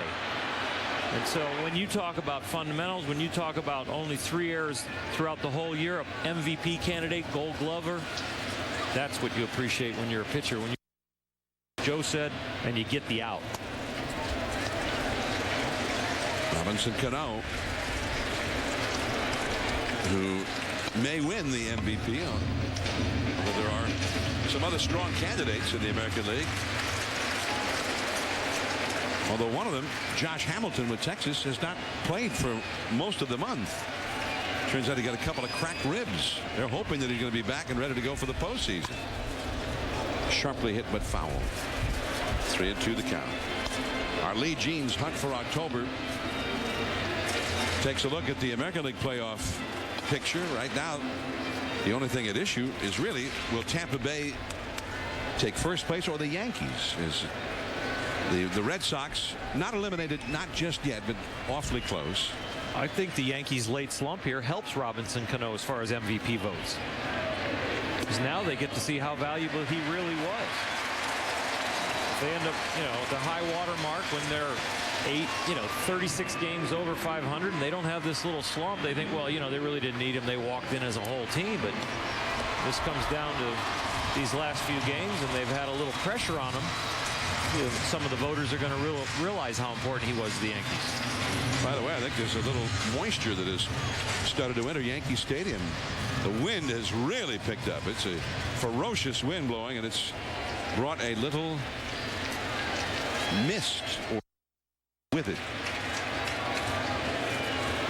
First walk of the night allowed by Daisuke. Almost never pitches a complete game. His last one was in 2007, early that year against Detroit. Gardner running, the pitch out is out. Nice throw by Victor Martinez, and the tag applied by Scutaro. Jeter will not get that plate appearance, not right now anyway. Last chance for the Red Sox. The contrast of infinite black, the clarity of fast switching phosphors, the smoothness of 600 hertz. Alex Rodriguez with the 2-run homer in the 7th inning that put the Yankees ahead. And as a very light rain has started to fall here, and the extremely strong winds blowing straight into Yankee Stadium, and the Red Sox come up with Jed Lowry, rookie Ryan Kalish on deck, and then Bill Hall due third against Rivera. And strike one. Rivera needing 4 outs, preserving that 1-run lead if he's going to get this save, and he's done that 115 times in regular season play. Regularly would do it in the postseason. It was not unusual for him to have 2-inning saves in postseason play, but 115 saves of 4 outs or more, by far the most of any active closer. Into right center field, Swisher right in front of the wall. Well, it looks like the wind is blowing in again, and it was knocking that ball down. As you just mentioned, the wind was starting to whip up out there because it's raining a little bit. And you see the smile on Lowry's face. He probably thought he got enough of it to get out of here. Well, that's usually the home run zone at Yankee Stadium, right center, the new Yankee Stadium especially. Now Ryan Kalish, 0 for 2 with a sacrifice bunt. Red Sox had opportunities to add runs in both the 7th and 8th innings. In the 7th, they were still leading. They got a couple of walks from Hughes, who was removed from the game then. With 2 men on and nobody out, Kalish bunted those runners up. And then they were not able to get either one of them home with Dave Robertson in the game. So Robertson was a key man for the Yankees out of the bullpen tonight. Stranded runners that inning, and then watched the double play, but came back with some good defense and outstanding relief from Kerry Wood and Mariano Rivera. That's up the middle, base hit for Kalish. And we were talking about that wind, and we have a shot of Mariano Rivera on the ball hit by Lowry. And Swisher went all the way back near the wall to catch it, and this is Mariano's reaction.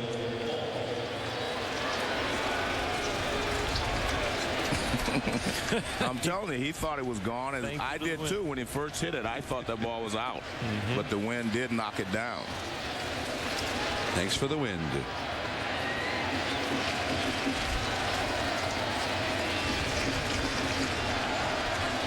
Now Bill Hall, the possible tying run is on base. Kalish at first.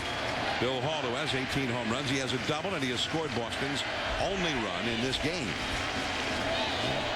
Kalish back to first. Kalish runs fairly well. He has 4 steals in his limited action in the big leagues. And there's Mike Lowell, the veteran, who's announced his retirement at the end of the season. He's on deck.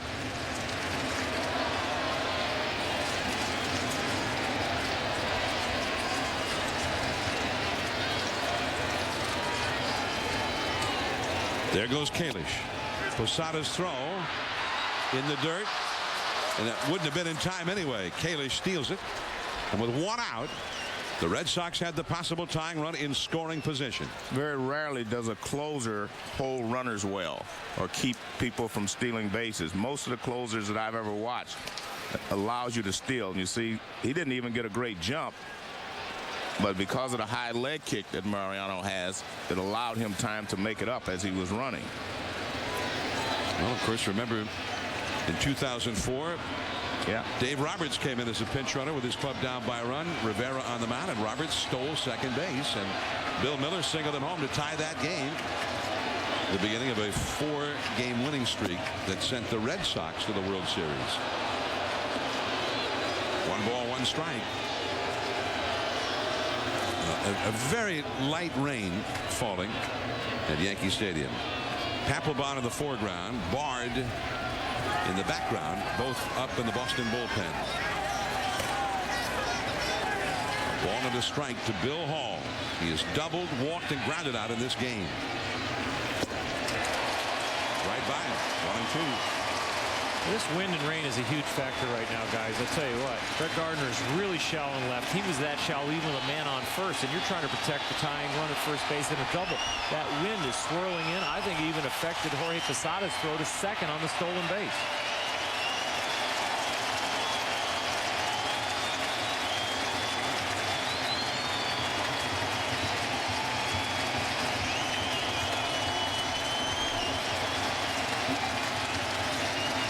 There goes the runner. Just off the outside, and an uncontested steal of third for Ryan Kalish. Well, that's what happens. As I said, your closers are not concerned with the base runners as they should be on occasion. And a good take there by Bill Hall. Pitches off the plate. And Kalich could have stood up if he'd have wanted to. Now the infield is in for the Yankees. The possible tying run at third with only one out. 2 balls, 2 strikes to count. And another excellent take there by Hall. Yeah, that's a good job of hitting there, those last 2 pitches. Because what he wanted was that cutter down and way. If he swings at it, get the ground ball to keep the ball on the infield. As he did with Beltre. He had Beltre chase a similar pitch on a 3-2 count to end the 8th inning.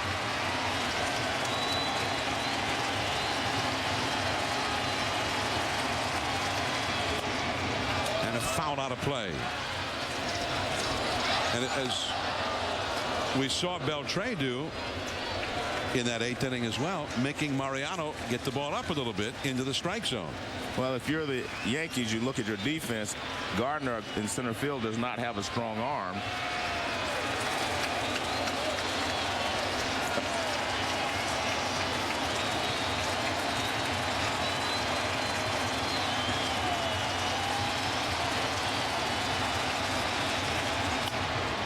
And it's under the glove of A-Rod.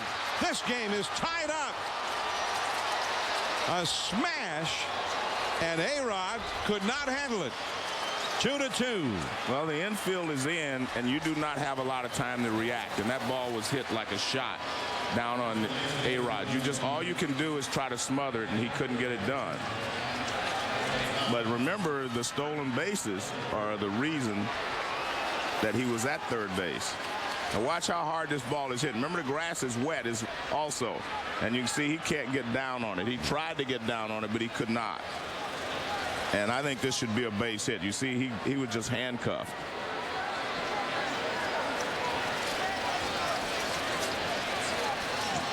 In the rain, and it might have hydroplaned off that grass instead of taking a bounce up to A-Rod, staying down and shooting right by him.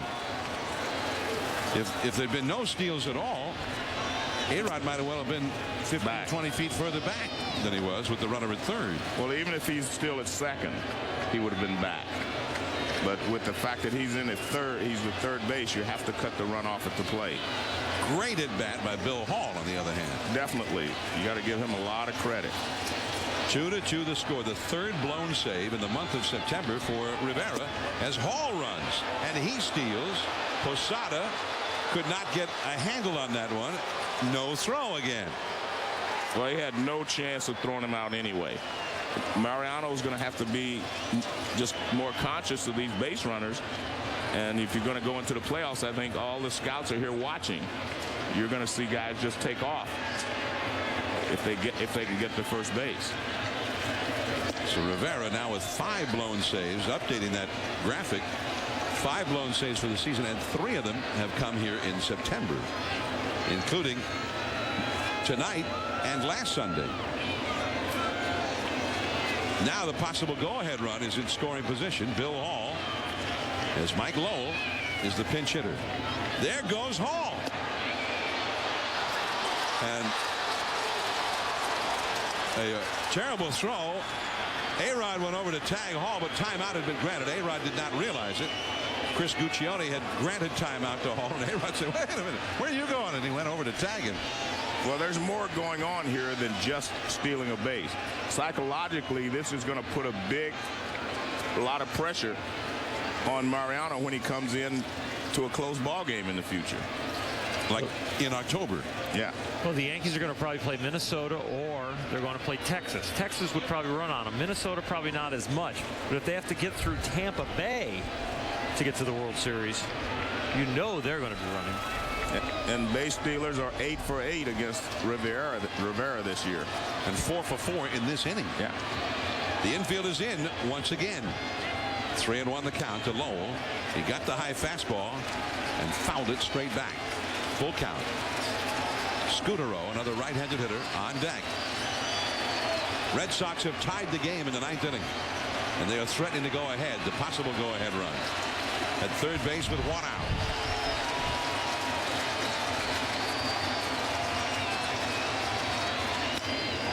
In the air to center, Granderson. plenty deep enough. And Hall, after stealing his way to third, easily scores. And the Red Sox are back ahead 3-2.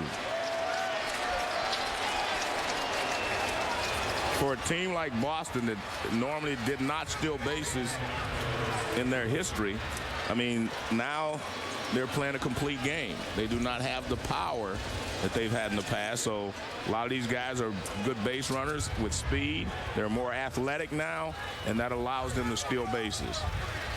And some of these are against Rivera, obviously, but also Posada's throwing not very good. Well, I think from my perspective, they're all against Rivera. I mean, I agree with you. He didn't make great throws, but he's rushed because the guys are running, and he knows he has little chance of throwing them out unless he gets rid of it very quickly. Scudero fouls one quickly behind in the count 0-2. A single by Kalish that brought Bill Hall to the plate. While Hall was up there, Kalish stole second, and then he stole third. That brought the infield in. Hall hit a shot right under the glove of A-Rod, who could not react quickly enough. That tied the game. And then with Lowell up, Hall stole second. Then he stole third. The infield came in again, but Lowell hit the fly ball into medium deep center, plenty deep enough to get Hall home. Bill Hall had 6 steals this year, and he gets 2 here in the 9th inning, and each a key. 4 steals in the inning against Rivera and Posada.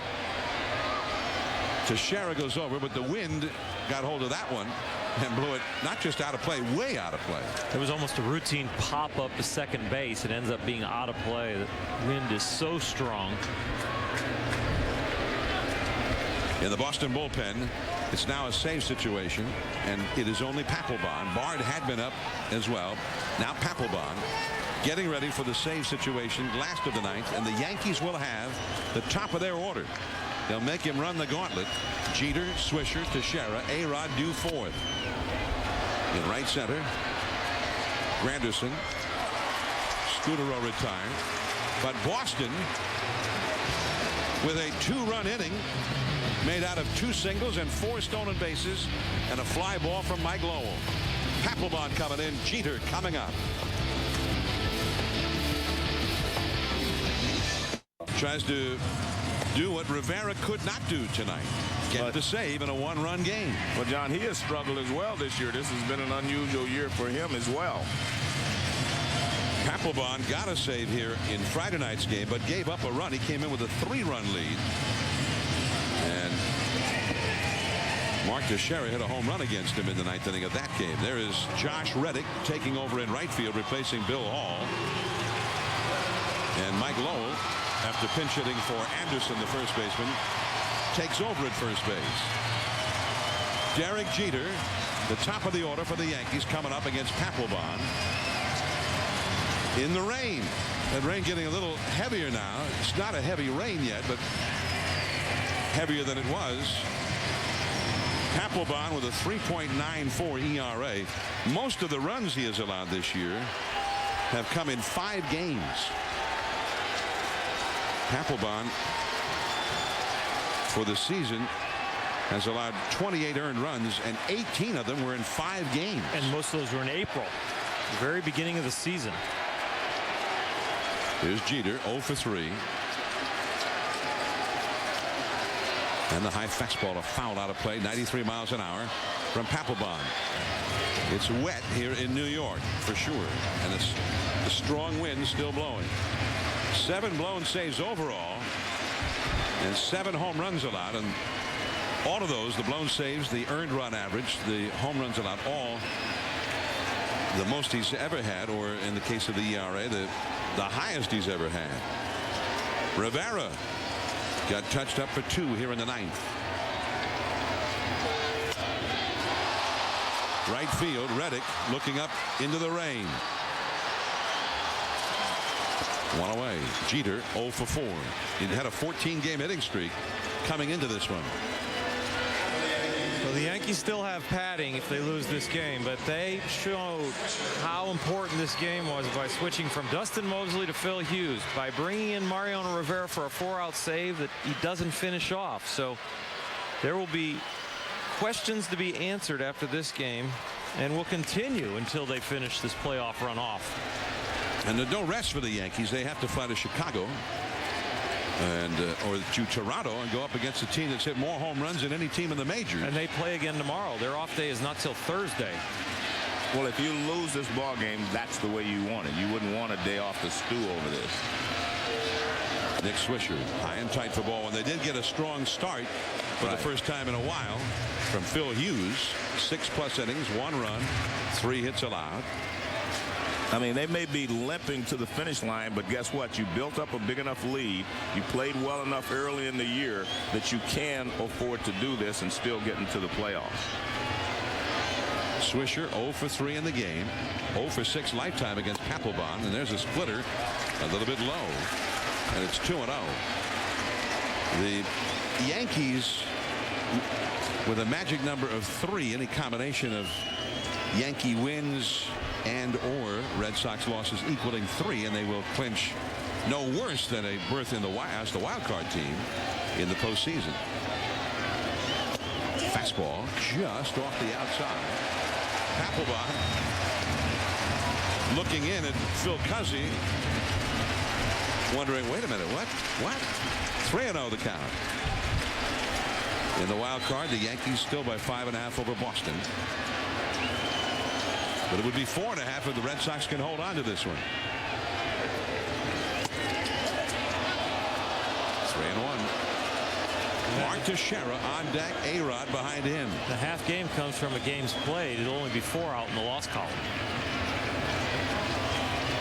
The Red Sox play all week. They have no more days off. They go to Chicago for 4, and then the Yankees come to Fenway next Friday. High and foul and out of play. Swisher has hit 28 home runs this year. Teixeira on deck 32. A-Rod has hit 29, including 1 tonight. 3-2 the count to Nick Swisher. David Ortiz. Not sure if he'll even be a Red Sox player by next year. Although it seems to me the odds are pretty good. He had a pretty good year for them. Is having. 3-2 the count. That's a base hit.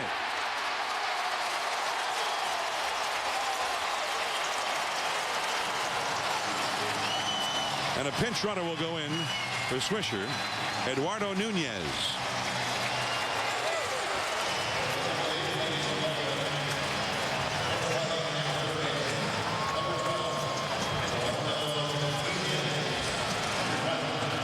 Now Papelbon is not necessarily great at holding would-be base stealers on either. No, I said every closer I've known is not good at holding them on. And this is the thing about September. When you get up to September call-ups and you get your roster expanded past 25, it's a specialty part of the roster now that you can expand and have guys that just can run. A lot of times your bench players have to do a multiple of things and can't be a specialty at one thing, but there are a lot of fleet-footed guys around the big leagues in September.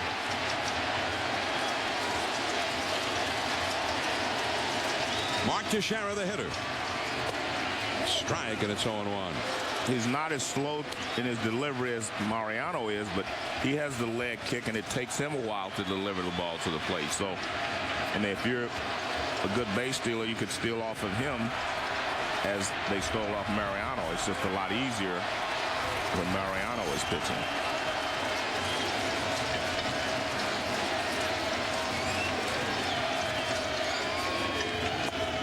And the splitter in the dirt, knocked down by Martinez. Big play, keeping the double play in order and keeping that possible tying run at first base and out of scoring position. Well, it's a tough call for Girardi to send him because you have Teixeira coming up next. Well, you have Teixeira up, and then you have A-Rod behind him. So it's tough to give up an out trying to steal a base. If you're sure he can make it, then you go ahead and let him go. So maybe he's just in there in case they hit a tweener or run down the line, get extra speed. That's the possible tying run. He's given no indication of running. Ooh, nasty pitch right there.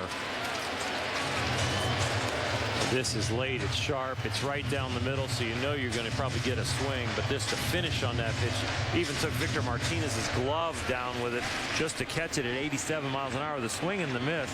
Martinez, you see the glove, and it even impacted that. It was a very heavy ball. Teixeira only one hit in 10 lifetime at bats against Papelbon. The one hit, though, was a home run. One out, runner at first.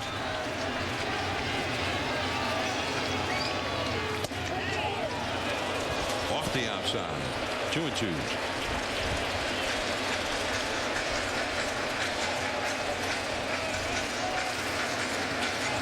Well, we've seen some good at-bats by Bill Hall against Rivera, and that's a good take there by Teixeira from Papelbon. Nunez, by the way, does have 4 steals in the brief time he's been up with the Yankees in 4 attempts. He's not running. That's a base hit.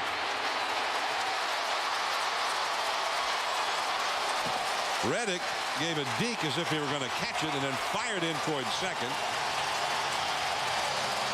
Here comes A-Rod. You know, if you're Joe Girardi, you wish you could have sent Nunez to get him in the scoring position, because they would not have walked Teixeira anyway. But you just don't want to take that kind of chance, especially with players who are not playing here every day, and you know that their pedigree, that you know that they can steal that base when they need it. So I think he did the right thing by just letting Teixeira take his at bat and letting A-Rod take his at bat.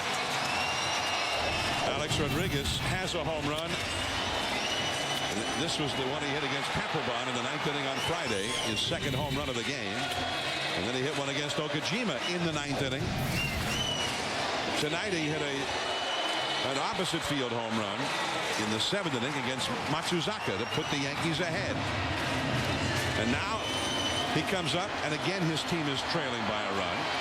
A-Rod with 4 homers and 6 RBIs in this series in 3 games. All of his hits have been home runs in the series. He's had 2 homers in his career against Papelbon in 13 at-bats. A base hit, though, could tie this game. The speedy Nunez at second. And a slider spins in there at the knees. Remember, they approached him with all fastballs from Daisuke, and the last fastball that he hit for the home run was the worst fastball. It got the most plate. Start him off with the breaking ball here to get him off the sequence. That rain that was falling is, I don't know if it's completely disappeared. It's a light mist if it's raining at all now. Nunez, the possible tying run at second. Teixeira, the possible winning run. Nunez is running. He steals it. Man, that shows a lot of confidence in that young fellow to let him steal that base.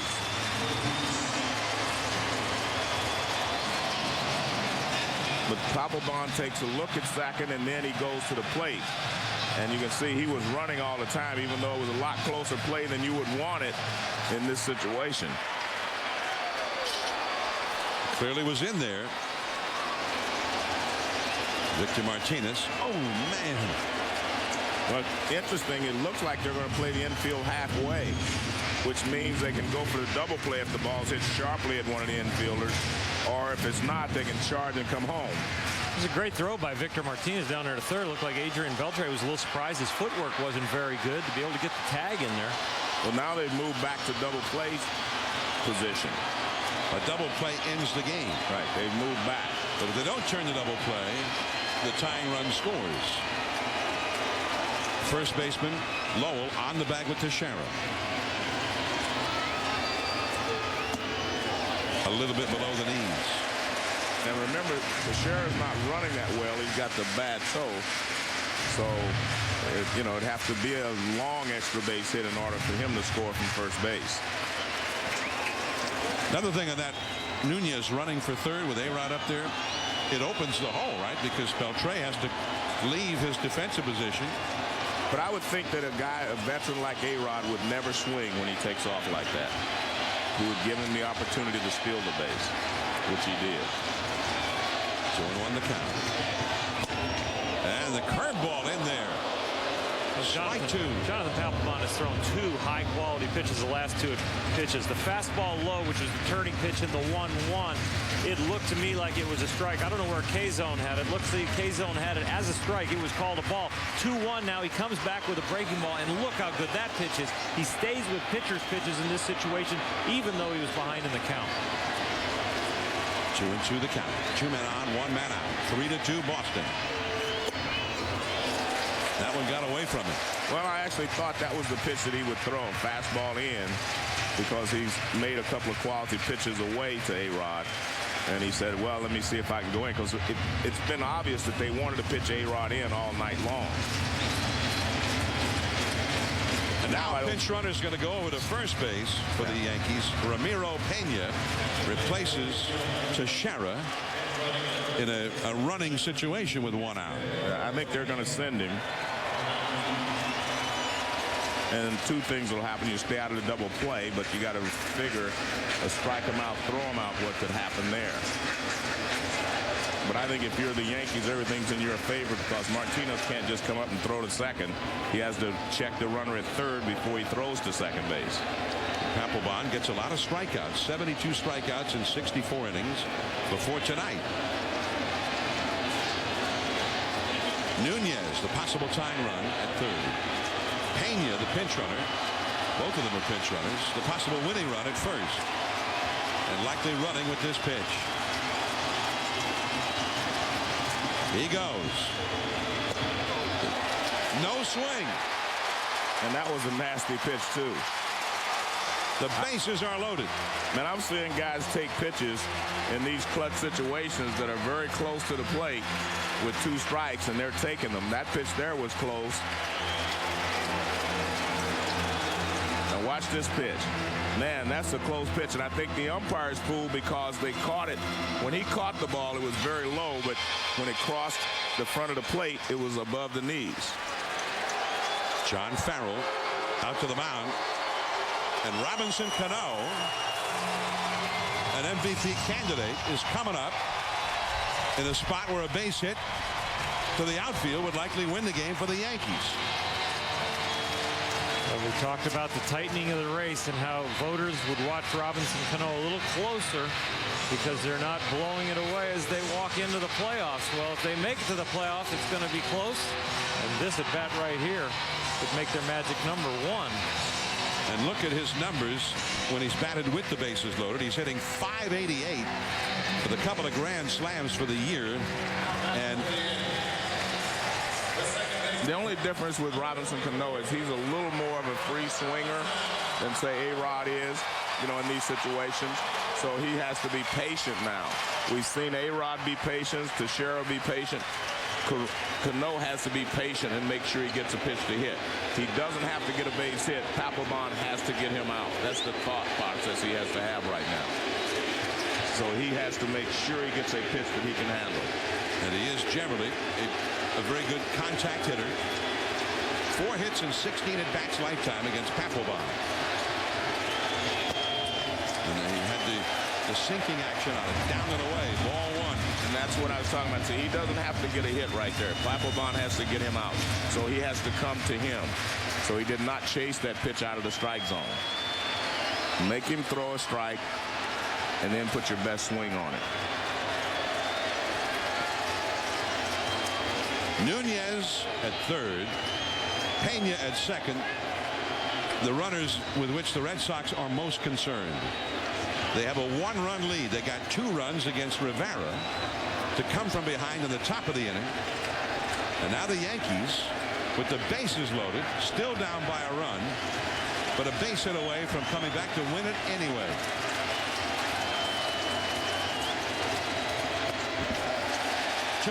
Good patience again. That's the way you're supposed to hit with these situations.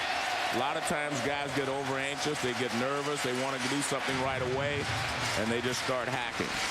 Now he should zero in on a pitch right where he wants it. If it's not there, go ahead and take it, even if it's a strike. 2 balls, no strikes to Cano. So all the pressure is on Papelbon now. He needs a strike. Base hit! Nunez ties it, and being held at third is Pena. Robinson Cano has tied the game on a 2-0 pitch with a base hit to right. Well, what happened there is not necessarily getting a pitch to hit. The pitch looked like it was a good sinker from Papelbon, but he knew it was going to be a fastball. He knew exactly what was coming there.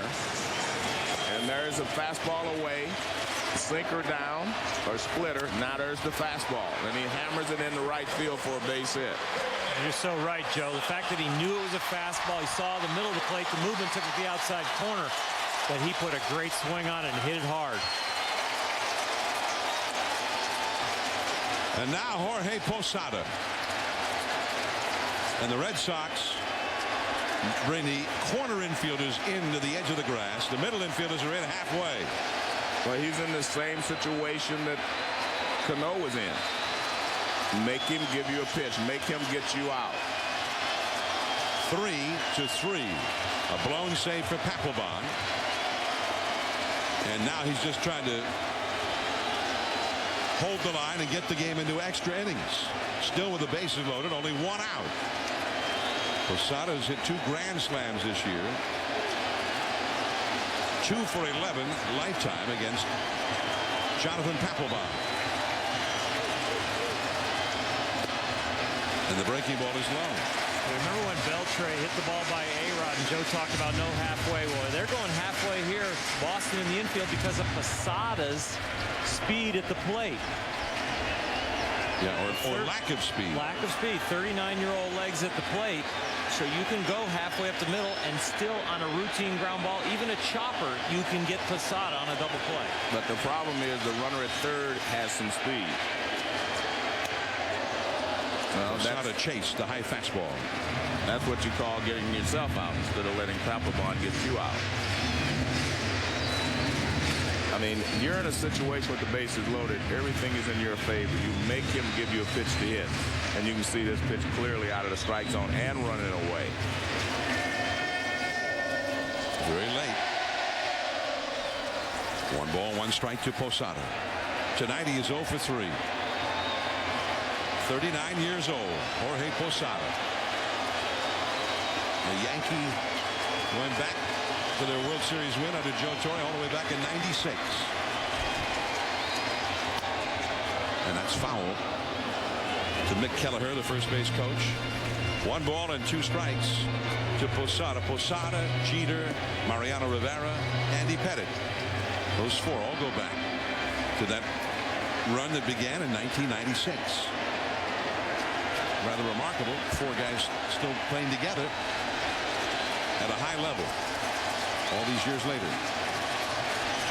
25 pitches already for Papelbon in this inning, most of them under duress. Real high stress inning for him. Bases loaded, 1 out.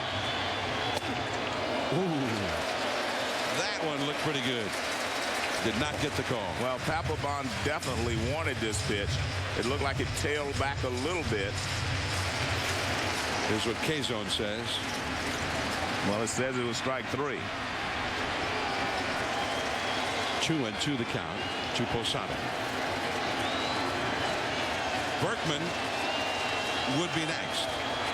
The possible winning run. Ramiro Pena at third. Struck him out with the splitter or the changeup. Well, that's what we're talking about, why it was so good. The previous hitter, Cano, did a great job of not going out of the strike zone, and we saw Posada go out of the strike zone not once but twice.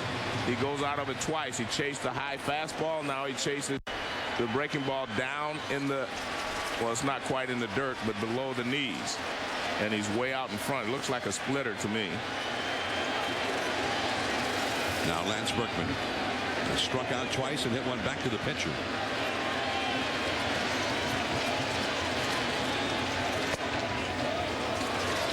Well, the one thing that Berkman will do is he will get a pitch to hit. He will not chase a lot of pitches out of the strike zone, so he's going to get a pitch to hit. Just a matter of whether he can put a good swing on it or not, but he doesn't chase a lot of pitches out of the strike zone, especially when he's ahead in the count.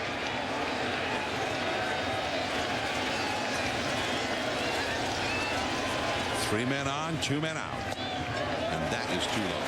And Berkman will make the throw a strike. Exactly. And now he's in the same position Cano was in. He knows he's going to get a fastball. So he's supposed to look for the fastball to be where he wants it. And like I said, even if it's a strike, you don't have to swing at it if it's not exactly where you want it. You look for the pitch in the zone, and if it's not there, go ahead and take it. So Berkman, a longtime star with the Astros in the National League, trying to get the walk-off as a Yankee, his new ball club. 2-0 the count. High in the air to right. Read it. Plenty of room. Well, he got the fastball right in the middle. And we are going to go into extra innings. The Red Sox with Patterson, Victor Martinez, David Ortiz coming up. Each team's closer blowing a save in the 9th inning. And now Jabba Chamberlain comes in for the Yankees for the 10th. There's always a lot of good things happening in your community. Big things and little things. And the people of Citgo are inspired by the good we see around us every day. So we do our part. You do your part. And one good turn leads to another. Then everyone becomes a part of something bigger. Join us at fuelinggood.com. Your locally owned Citgo. There at every turn. My mother froze everything. I was 18 years old before I had my first fresh bun. The invention that I came up with is the Hot Dog Easy Bun Steamer. Steam is the key to a great hot dog. I knew it was going to be a success. The invention was so simple that I knew I needed to protect it. My name is Chris Chute, and I got my patent, trademark, and LLC on LegalZoom. We created LegalZoom to help people start their business and launch their dreams. Go to LegalZoom today and make your business dream a reality. At LegalZoom.com, we put the law on your side. What's your 2:30 feeling like? Well, it's like my brain just stops working. Feel fuzzy, groggy. I can barely keep my eyes open. So what do? I used to get another coffee. Yeah, coffee or soda. Then another coffee. But I switched to 5-Hour Energy. Just one 5-hour energy. The rest of the day, I'm great. 0 sugar, only 4 calories. I don't feel jittery. I'm in control. It's me. Just a better, more awake me. Gotta try 5-Hour Energy. 5-Hour Energy. Hours of energy now. No 2:30 feeling later.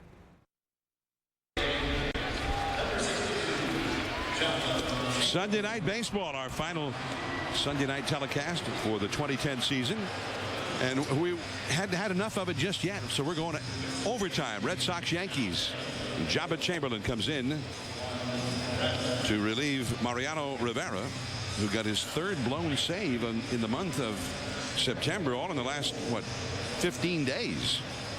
And you think about Joe Girardi wanted to start Phil Hughes tonight to rest the bullpen, and we get into a game where he might have to go deep into the bullpen again.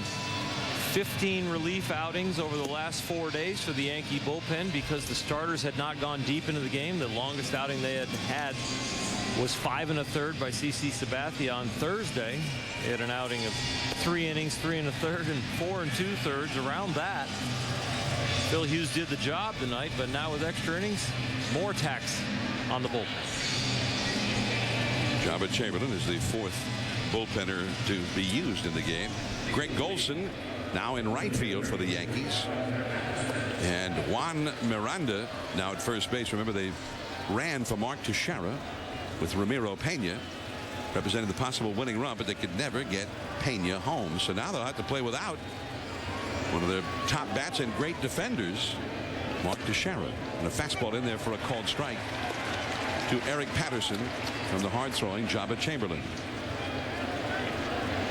Mariano Rivera, 1 1/3 innings, 2 runs, 2 hits allowed, and 4 stolen bases in the 9th inning. I'm wondering if that's ever happened to Rivera in all his many years as a relief pitcher. I'm guessing not. I would guarantee that's the most stolen bases he's given up in one inning. I don't know if anyone's given up ever in the 9th inning of a ball game that many stolen bases in the 9th inning. 2 by Kalish, who was the possible tying run, and then Hall knocked him in, and then Hall stole 2, and they got him in as well with a fly ball. Patterson, remember, a lot of wind here tonight. And Brett Gardner almost back to the infield. And Patterson was at second base as Gardner made the sliding catch. Well, we talked about the wind blowing in hard, and that ball was up pretty high, so it had a lot of opportunities to be hit by the wind and blown back toward the infield. It's like the Candlestick Park in San Francisco, and used to call it when the real heavy wind was coming in, they called it the Hawk. Looked like they brought the Hawk in here to Yankee Stadium tonight on that one. Now Victor Martinez. He's had 2 singles with an RBI. He's grounded out and struck out. The curveball too low. Kerry Wood has pretty much replaced Jabba Chamberlain for any chance in the 8th inning, but Jabba throwing the ball the way he is right here really going to shorten the game for the Yankees in the playoffs. If he can throw this 95, 97-mile-an-hour fastball he's got and that sharp breaking ball we just saw. Well, Girardi was talking about late in games. He really likes Kerry Wood for the 8th and Mariano for the 9th, of course. He likes the left-hander Boone Logan, but he also likes Jabba and Robertson. Robertson's been outstanding too in the 7th inning, but Jabba maybe even in the 6th inning. The most vulnerable part of their roster now is their starting rotation. After CC, who's going to step up? Guarding the line was Miranda. The ball hit right to him. Otherwise, that might have gone down the line for extra bases.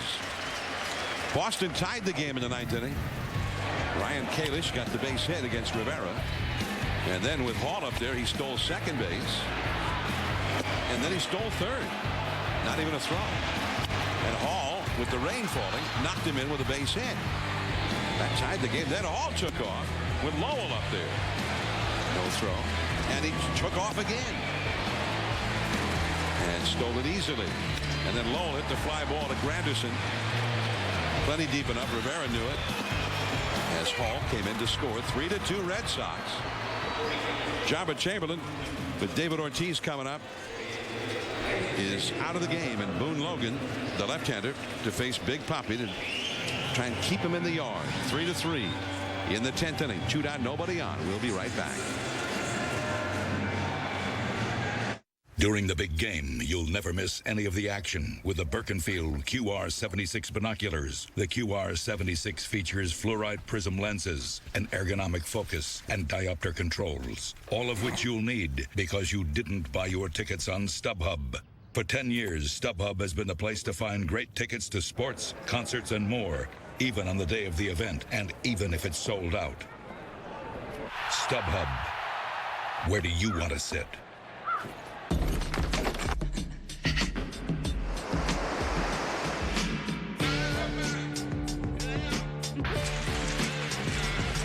It's like a blast of hydration to your face. New Schick Hydro, the water-activated gel that hydrates your skin as you shave and lasts up to twice as long as ordinary strips, while 5 blades with skin guards smooth the skin to reduce irritation. It's the best shave for your skin. The new Schick Hydro. Free your skin. Get any phone free, only at Verizon. When you buy the hot, new Samsung Fascinate with its Super AMOLED screen.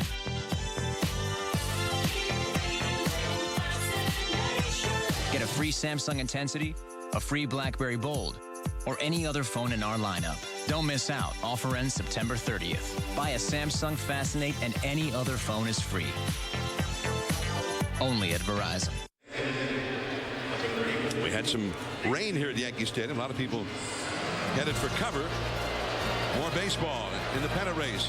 Major League Baseball to the hunt for October continues Wednesday. First at 4:30, the Florida Marlins and the Atlanta Braves trying to stay alive in the wild card. Then at 10 Eastern, the Diamondbacks trying to play spoiler in San Francisco against the Giants. Wednesday Night Baseball, part of Lee Jean's Hunt for October on ESPN and ESPN3.com. Baseball tonight will be on from 8:30 until 10 Eastern with updates from all the pennant race action. Boone Logan, strike one called to David Ortiz. Lefty versus lefty. Jabba Chamberlain got his 2 hitters out. Ortiz tonight 0 for 3 and was walked intentionally back in the 8th inning. That's staying fair, and Logan tags him out.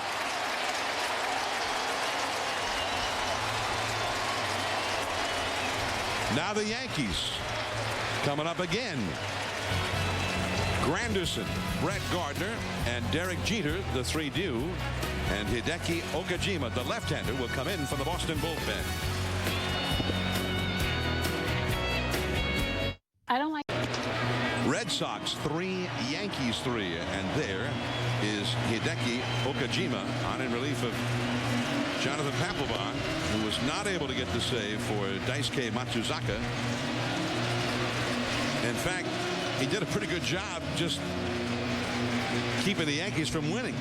They had the tying run home and the bases loaded with only one out. And he got Posada and Berkman. And those three runners were left on base. Sports Center right after the game. Stay tuned for that. A lot going on in the world of sports. And you get the whole story on Sports Center coming up next. Derek Jeter due up third here in the 10th inning against Okajima. Curtis Granderson 0 for 3 in this game. Grounded out, popped out, and hit a shallow fly ball. Okajima gave up a home run to Granderson yesterday in the 9th inning. Although the score at the time was 7-2 Boston when Granderson hit it. He's been hitting a lot of home runs here lately.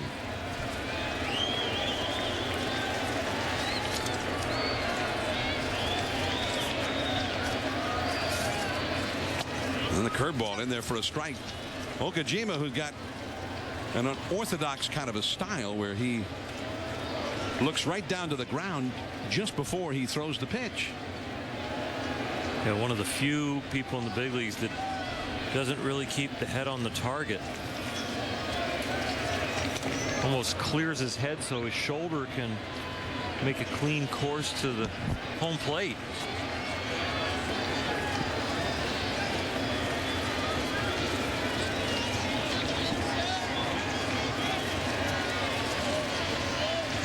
One and two the count.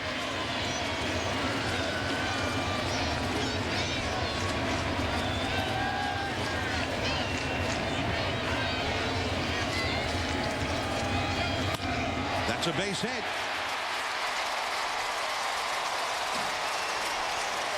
That's one of the things that Granderson was not doing earlier in the season.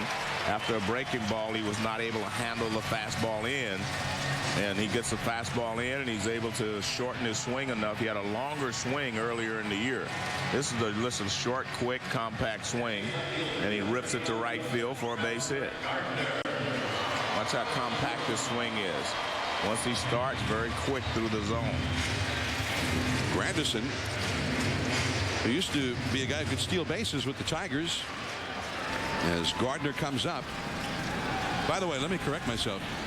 Granderson did not homer against Okajima yesterday. He homered in the inning prior to that. It was A-Rod who had the home run against Okajima. Granderson hit one against Daniel Bard, which is pretty impressive as well. Bard bringing it 99 miles an hour.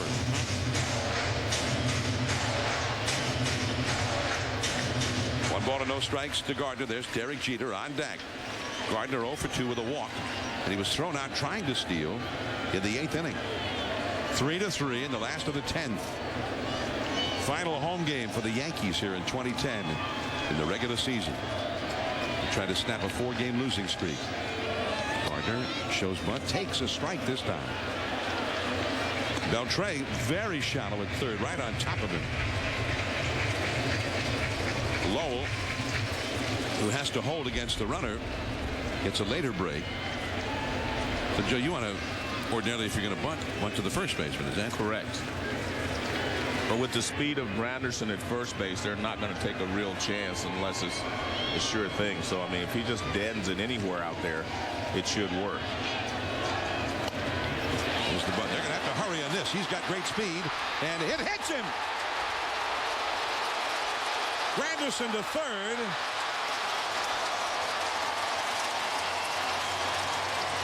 And Martinez is down and not able to get up just yet. He hurt himself making that play. Well, what's happening is that when Francona came out, he wanted to find out where the runner was when the throw got to the bag, but it looked like it was pretty clear cut that he was running right there, right where he was supposed to be. So this is why I say with the speed of Granderson, you do not have to bunt the ball at first base. Just deaden it anywhere out there. And you can see he is clearly running down the line and touches the bag. That's a very close call. Tell you what, he looked like he was inside the line. Right. It was a very close call at first base, but you have to come back inside to touch it. Looked like Victor Martinez, as he made that throw, came off the ground, and when he landed on his left foot, it looked like his ankle turned. Take a look. And watch Phil Cousy come out from home plate, and he is watching the play. He is dead on the play. And it is his call when this ball hits him. Well, I agree with him. It's the right call. I mean, he's running right down the line. You see there where Martinez had left ankle twisted. But he's staying in the game. It's a single for Brett Gardner. And then error is charged to Victor Martinez, allowing Granderson to go to third. They're going to walk Jeter intentionally here to load the bases. Then they'll have to bring the infield and the outfield in. On deck for the Yankees is Greg Golson, not Nick Swisher, who was lifted for a pinch runner in the 9th inning. So they got the rookie Golson on deck. Well, speed has had a big aspect of this game, as the Red Sox stole the 4 bases in the 9th inning against Rivera. And now the Yankees speed. Granderson's got a lot of speed, and Gardner's got great speed.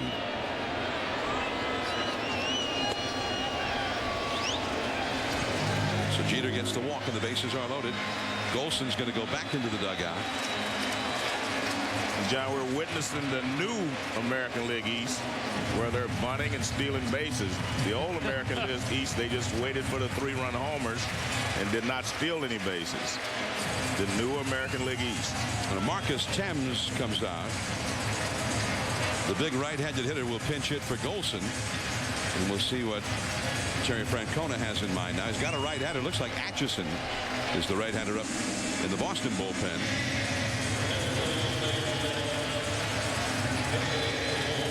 So Marcus Thames, who has extraordinary power, that is Atchison in the foreground, and Hill, the left-hander, behind him. But no move made by Terry Francona. So, well, I think Okajima matches up better against Thames probably than anyone else, because he can throw a lot of off-speed pitches and mix in a little cutter or fastball inside. Thames 2 hits in only 3 career at-bats against Okajima. The infield in, the outfield is in. And it curves him for a called strike. Marcus Thames has been platooning at DH with Lance Berkman. And he's hitting .300 against left-handed pitching, although he's got a lot of power against right-handed pitching as well. He just has a lot of power, period. Well, after that first pitch strike, now he can throw 2 pitches out of the strike zone and hope he chases one of them. Juan Miranda on deck. And the changeup off the outside. Out of the strike zone, just as you surmise, Earl. I still think he can throw a pitcher's pitch here, because it's a long way to get out of a bases loaded no-out jam without giving up a run. So you're not pitching conservatively at all. You have to go to the edge of what you do best and just hope you get good results.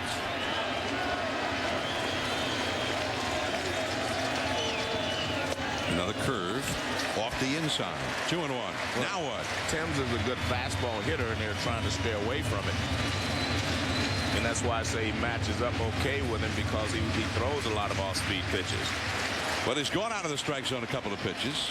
Well, you got to go back in, and now you trust your defense, but you got ahead with the gave you the room to try and get him to chase those two, and Tim's did a great job not chasing him. Now you've got to go strength against strength. 2-1. Changed up on him. Yeah, I can't see him throwing him a fastball anyway. Now he may throw one up and out of the strike zone to get him to chase it, but I don't think you'd take a chance here with a 2-2 count. But he did come with the changeup. Tim's way out in front. Okajima's thrown him 1 strike the first pitch. Other than that, 3 balls, and he did chase one of them. He's still got an even count. 2-2. The infield in all the way around. The outfielders are also in.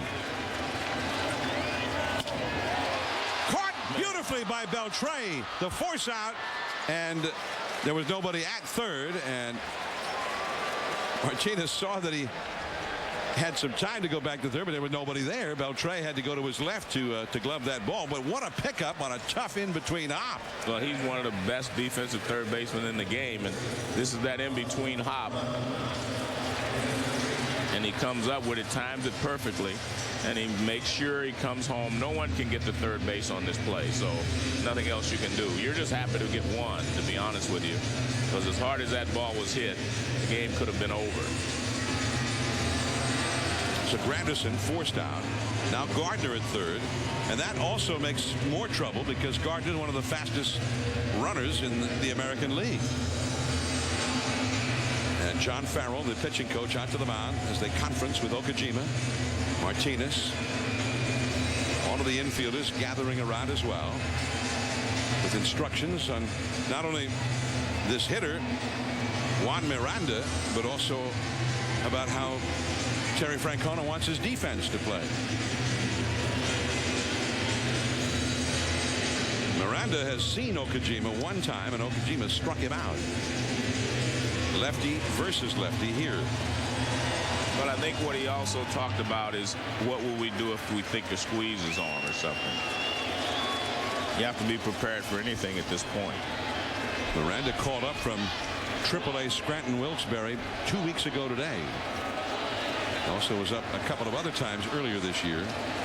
Had 15 home runs in 80 games in AAA ball. Middle infielders are halfway. Curveball misses. 1 ball, no strikes. The outfielders are all still in. They've got to be into a spot where they feel they can catch a fly ball and still keep Gardner from scoring.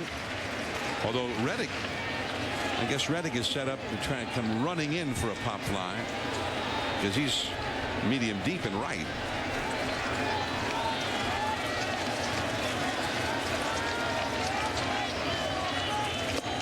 There's that changeup. 1 ball, 1 strike. He starts him out with the breaking ball, misses, but the changeup come back looking like he's giving in with the fastball, but gets him way out in front. Okajima has a changeup, and he also has a splitter. Got them both. I don't know if you'll see a lot of splitters in this situation, because if he bounces it, the game's over. Especially with Gardner at third. But I think the changeup is more effective anyway. Alex Rodriguez on deck with 1 out. And the ball down and in. 2-1. I have to give the hitters a lot of credit. We've seen very few hitters go out of the strike zone in these clutch situations. And the game's on the line. We saw Posada do it, and we saw Tim's do it also. But overall, I think the hitters have done a pretty good job of forcing the pitchers to give them a pitch to hit. Miranda, born in Cuba, trying to win one for the Yankees here in New York. Curveball is low. Yeah, that's what I'm saying. They're making these pitchers give them something to hit. Nick Swisher no longer in the game, but still in the dugout, leading the cheers. Well, Okajima right there tried to feast on the youth, and Miranda thinking that a young hitter in this situation trying to win a game would swing the bat. He made that breaking ball look like a strike, end up a ball. But great discipline in taking that pitch to get the 3rd ball.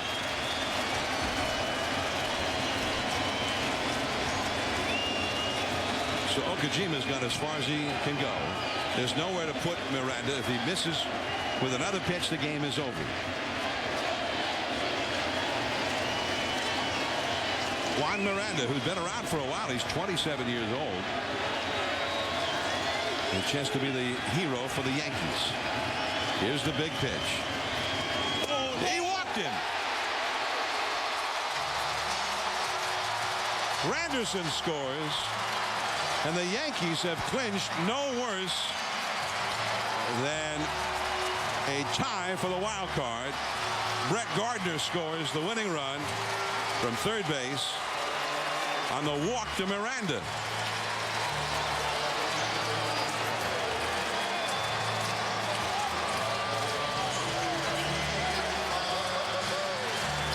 So after all of the action in the ninth inning, two closers blowing saves, and so much going on, a rather anticlimactic finish. A bases loaded walk is how the Yankees win this one and end their losing streak. And the Chevrolet player of the game, how about Juan Miranda? The walk-off walk. Well, I think that's a good choice, simply because here's a young guy put in that clutch situation, bases loaded against the Boston Red Sox, and he does a great job of, shows a lot of discipline for a young hitter. So the Yankees win a game that they really badly wanted to win. They gain ground on first place Tampa Bay. First place is still very much a possibility for them as they hit the road for the final week of the regular season, including 3 at Fenway next weekend. Juan Miranda, game-winning RBI, 4-3 Yankees. Sports Center is coming up next on ESPN. Stay tuned for that. And thank you for tuning in again, our 21st season of Sunday Night Baseball. And as always, it's been a pleasure. This has been a presentation of ESPN, the worldwide leader in sports. For Joe Morgan, Oral Hershiser, and our entire Sunday Night Baseball crew, John Miller saying good night to you from New York. Center telecast.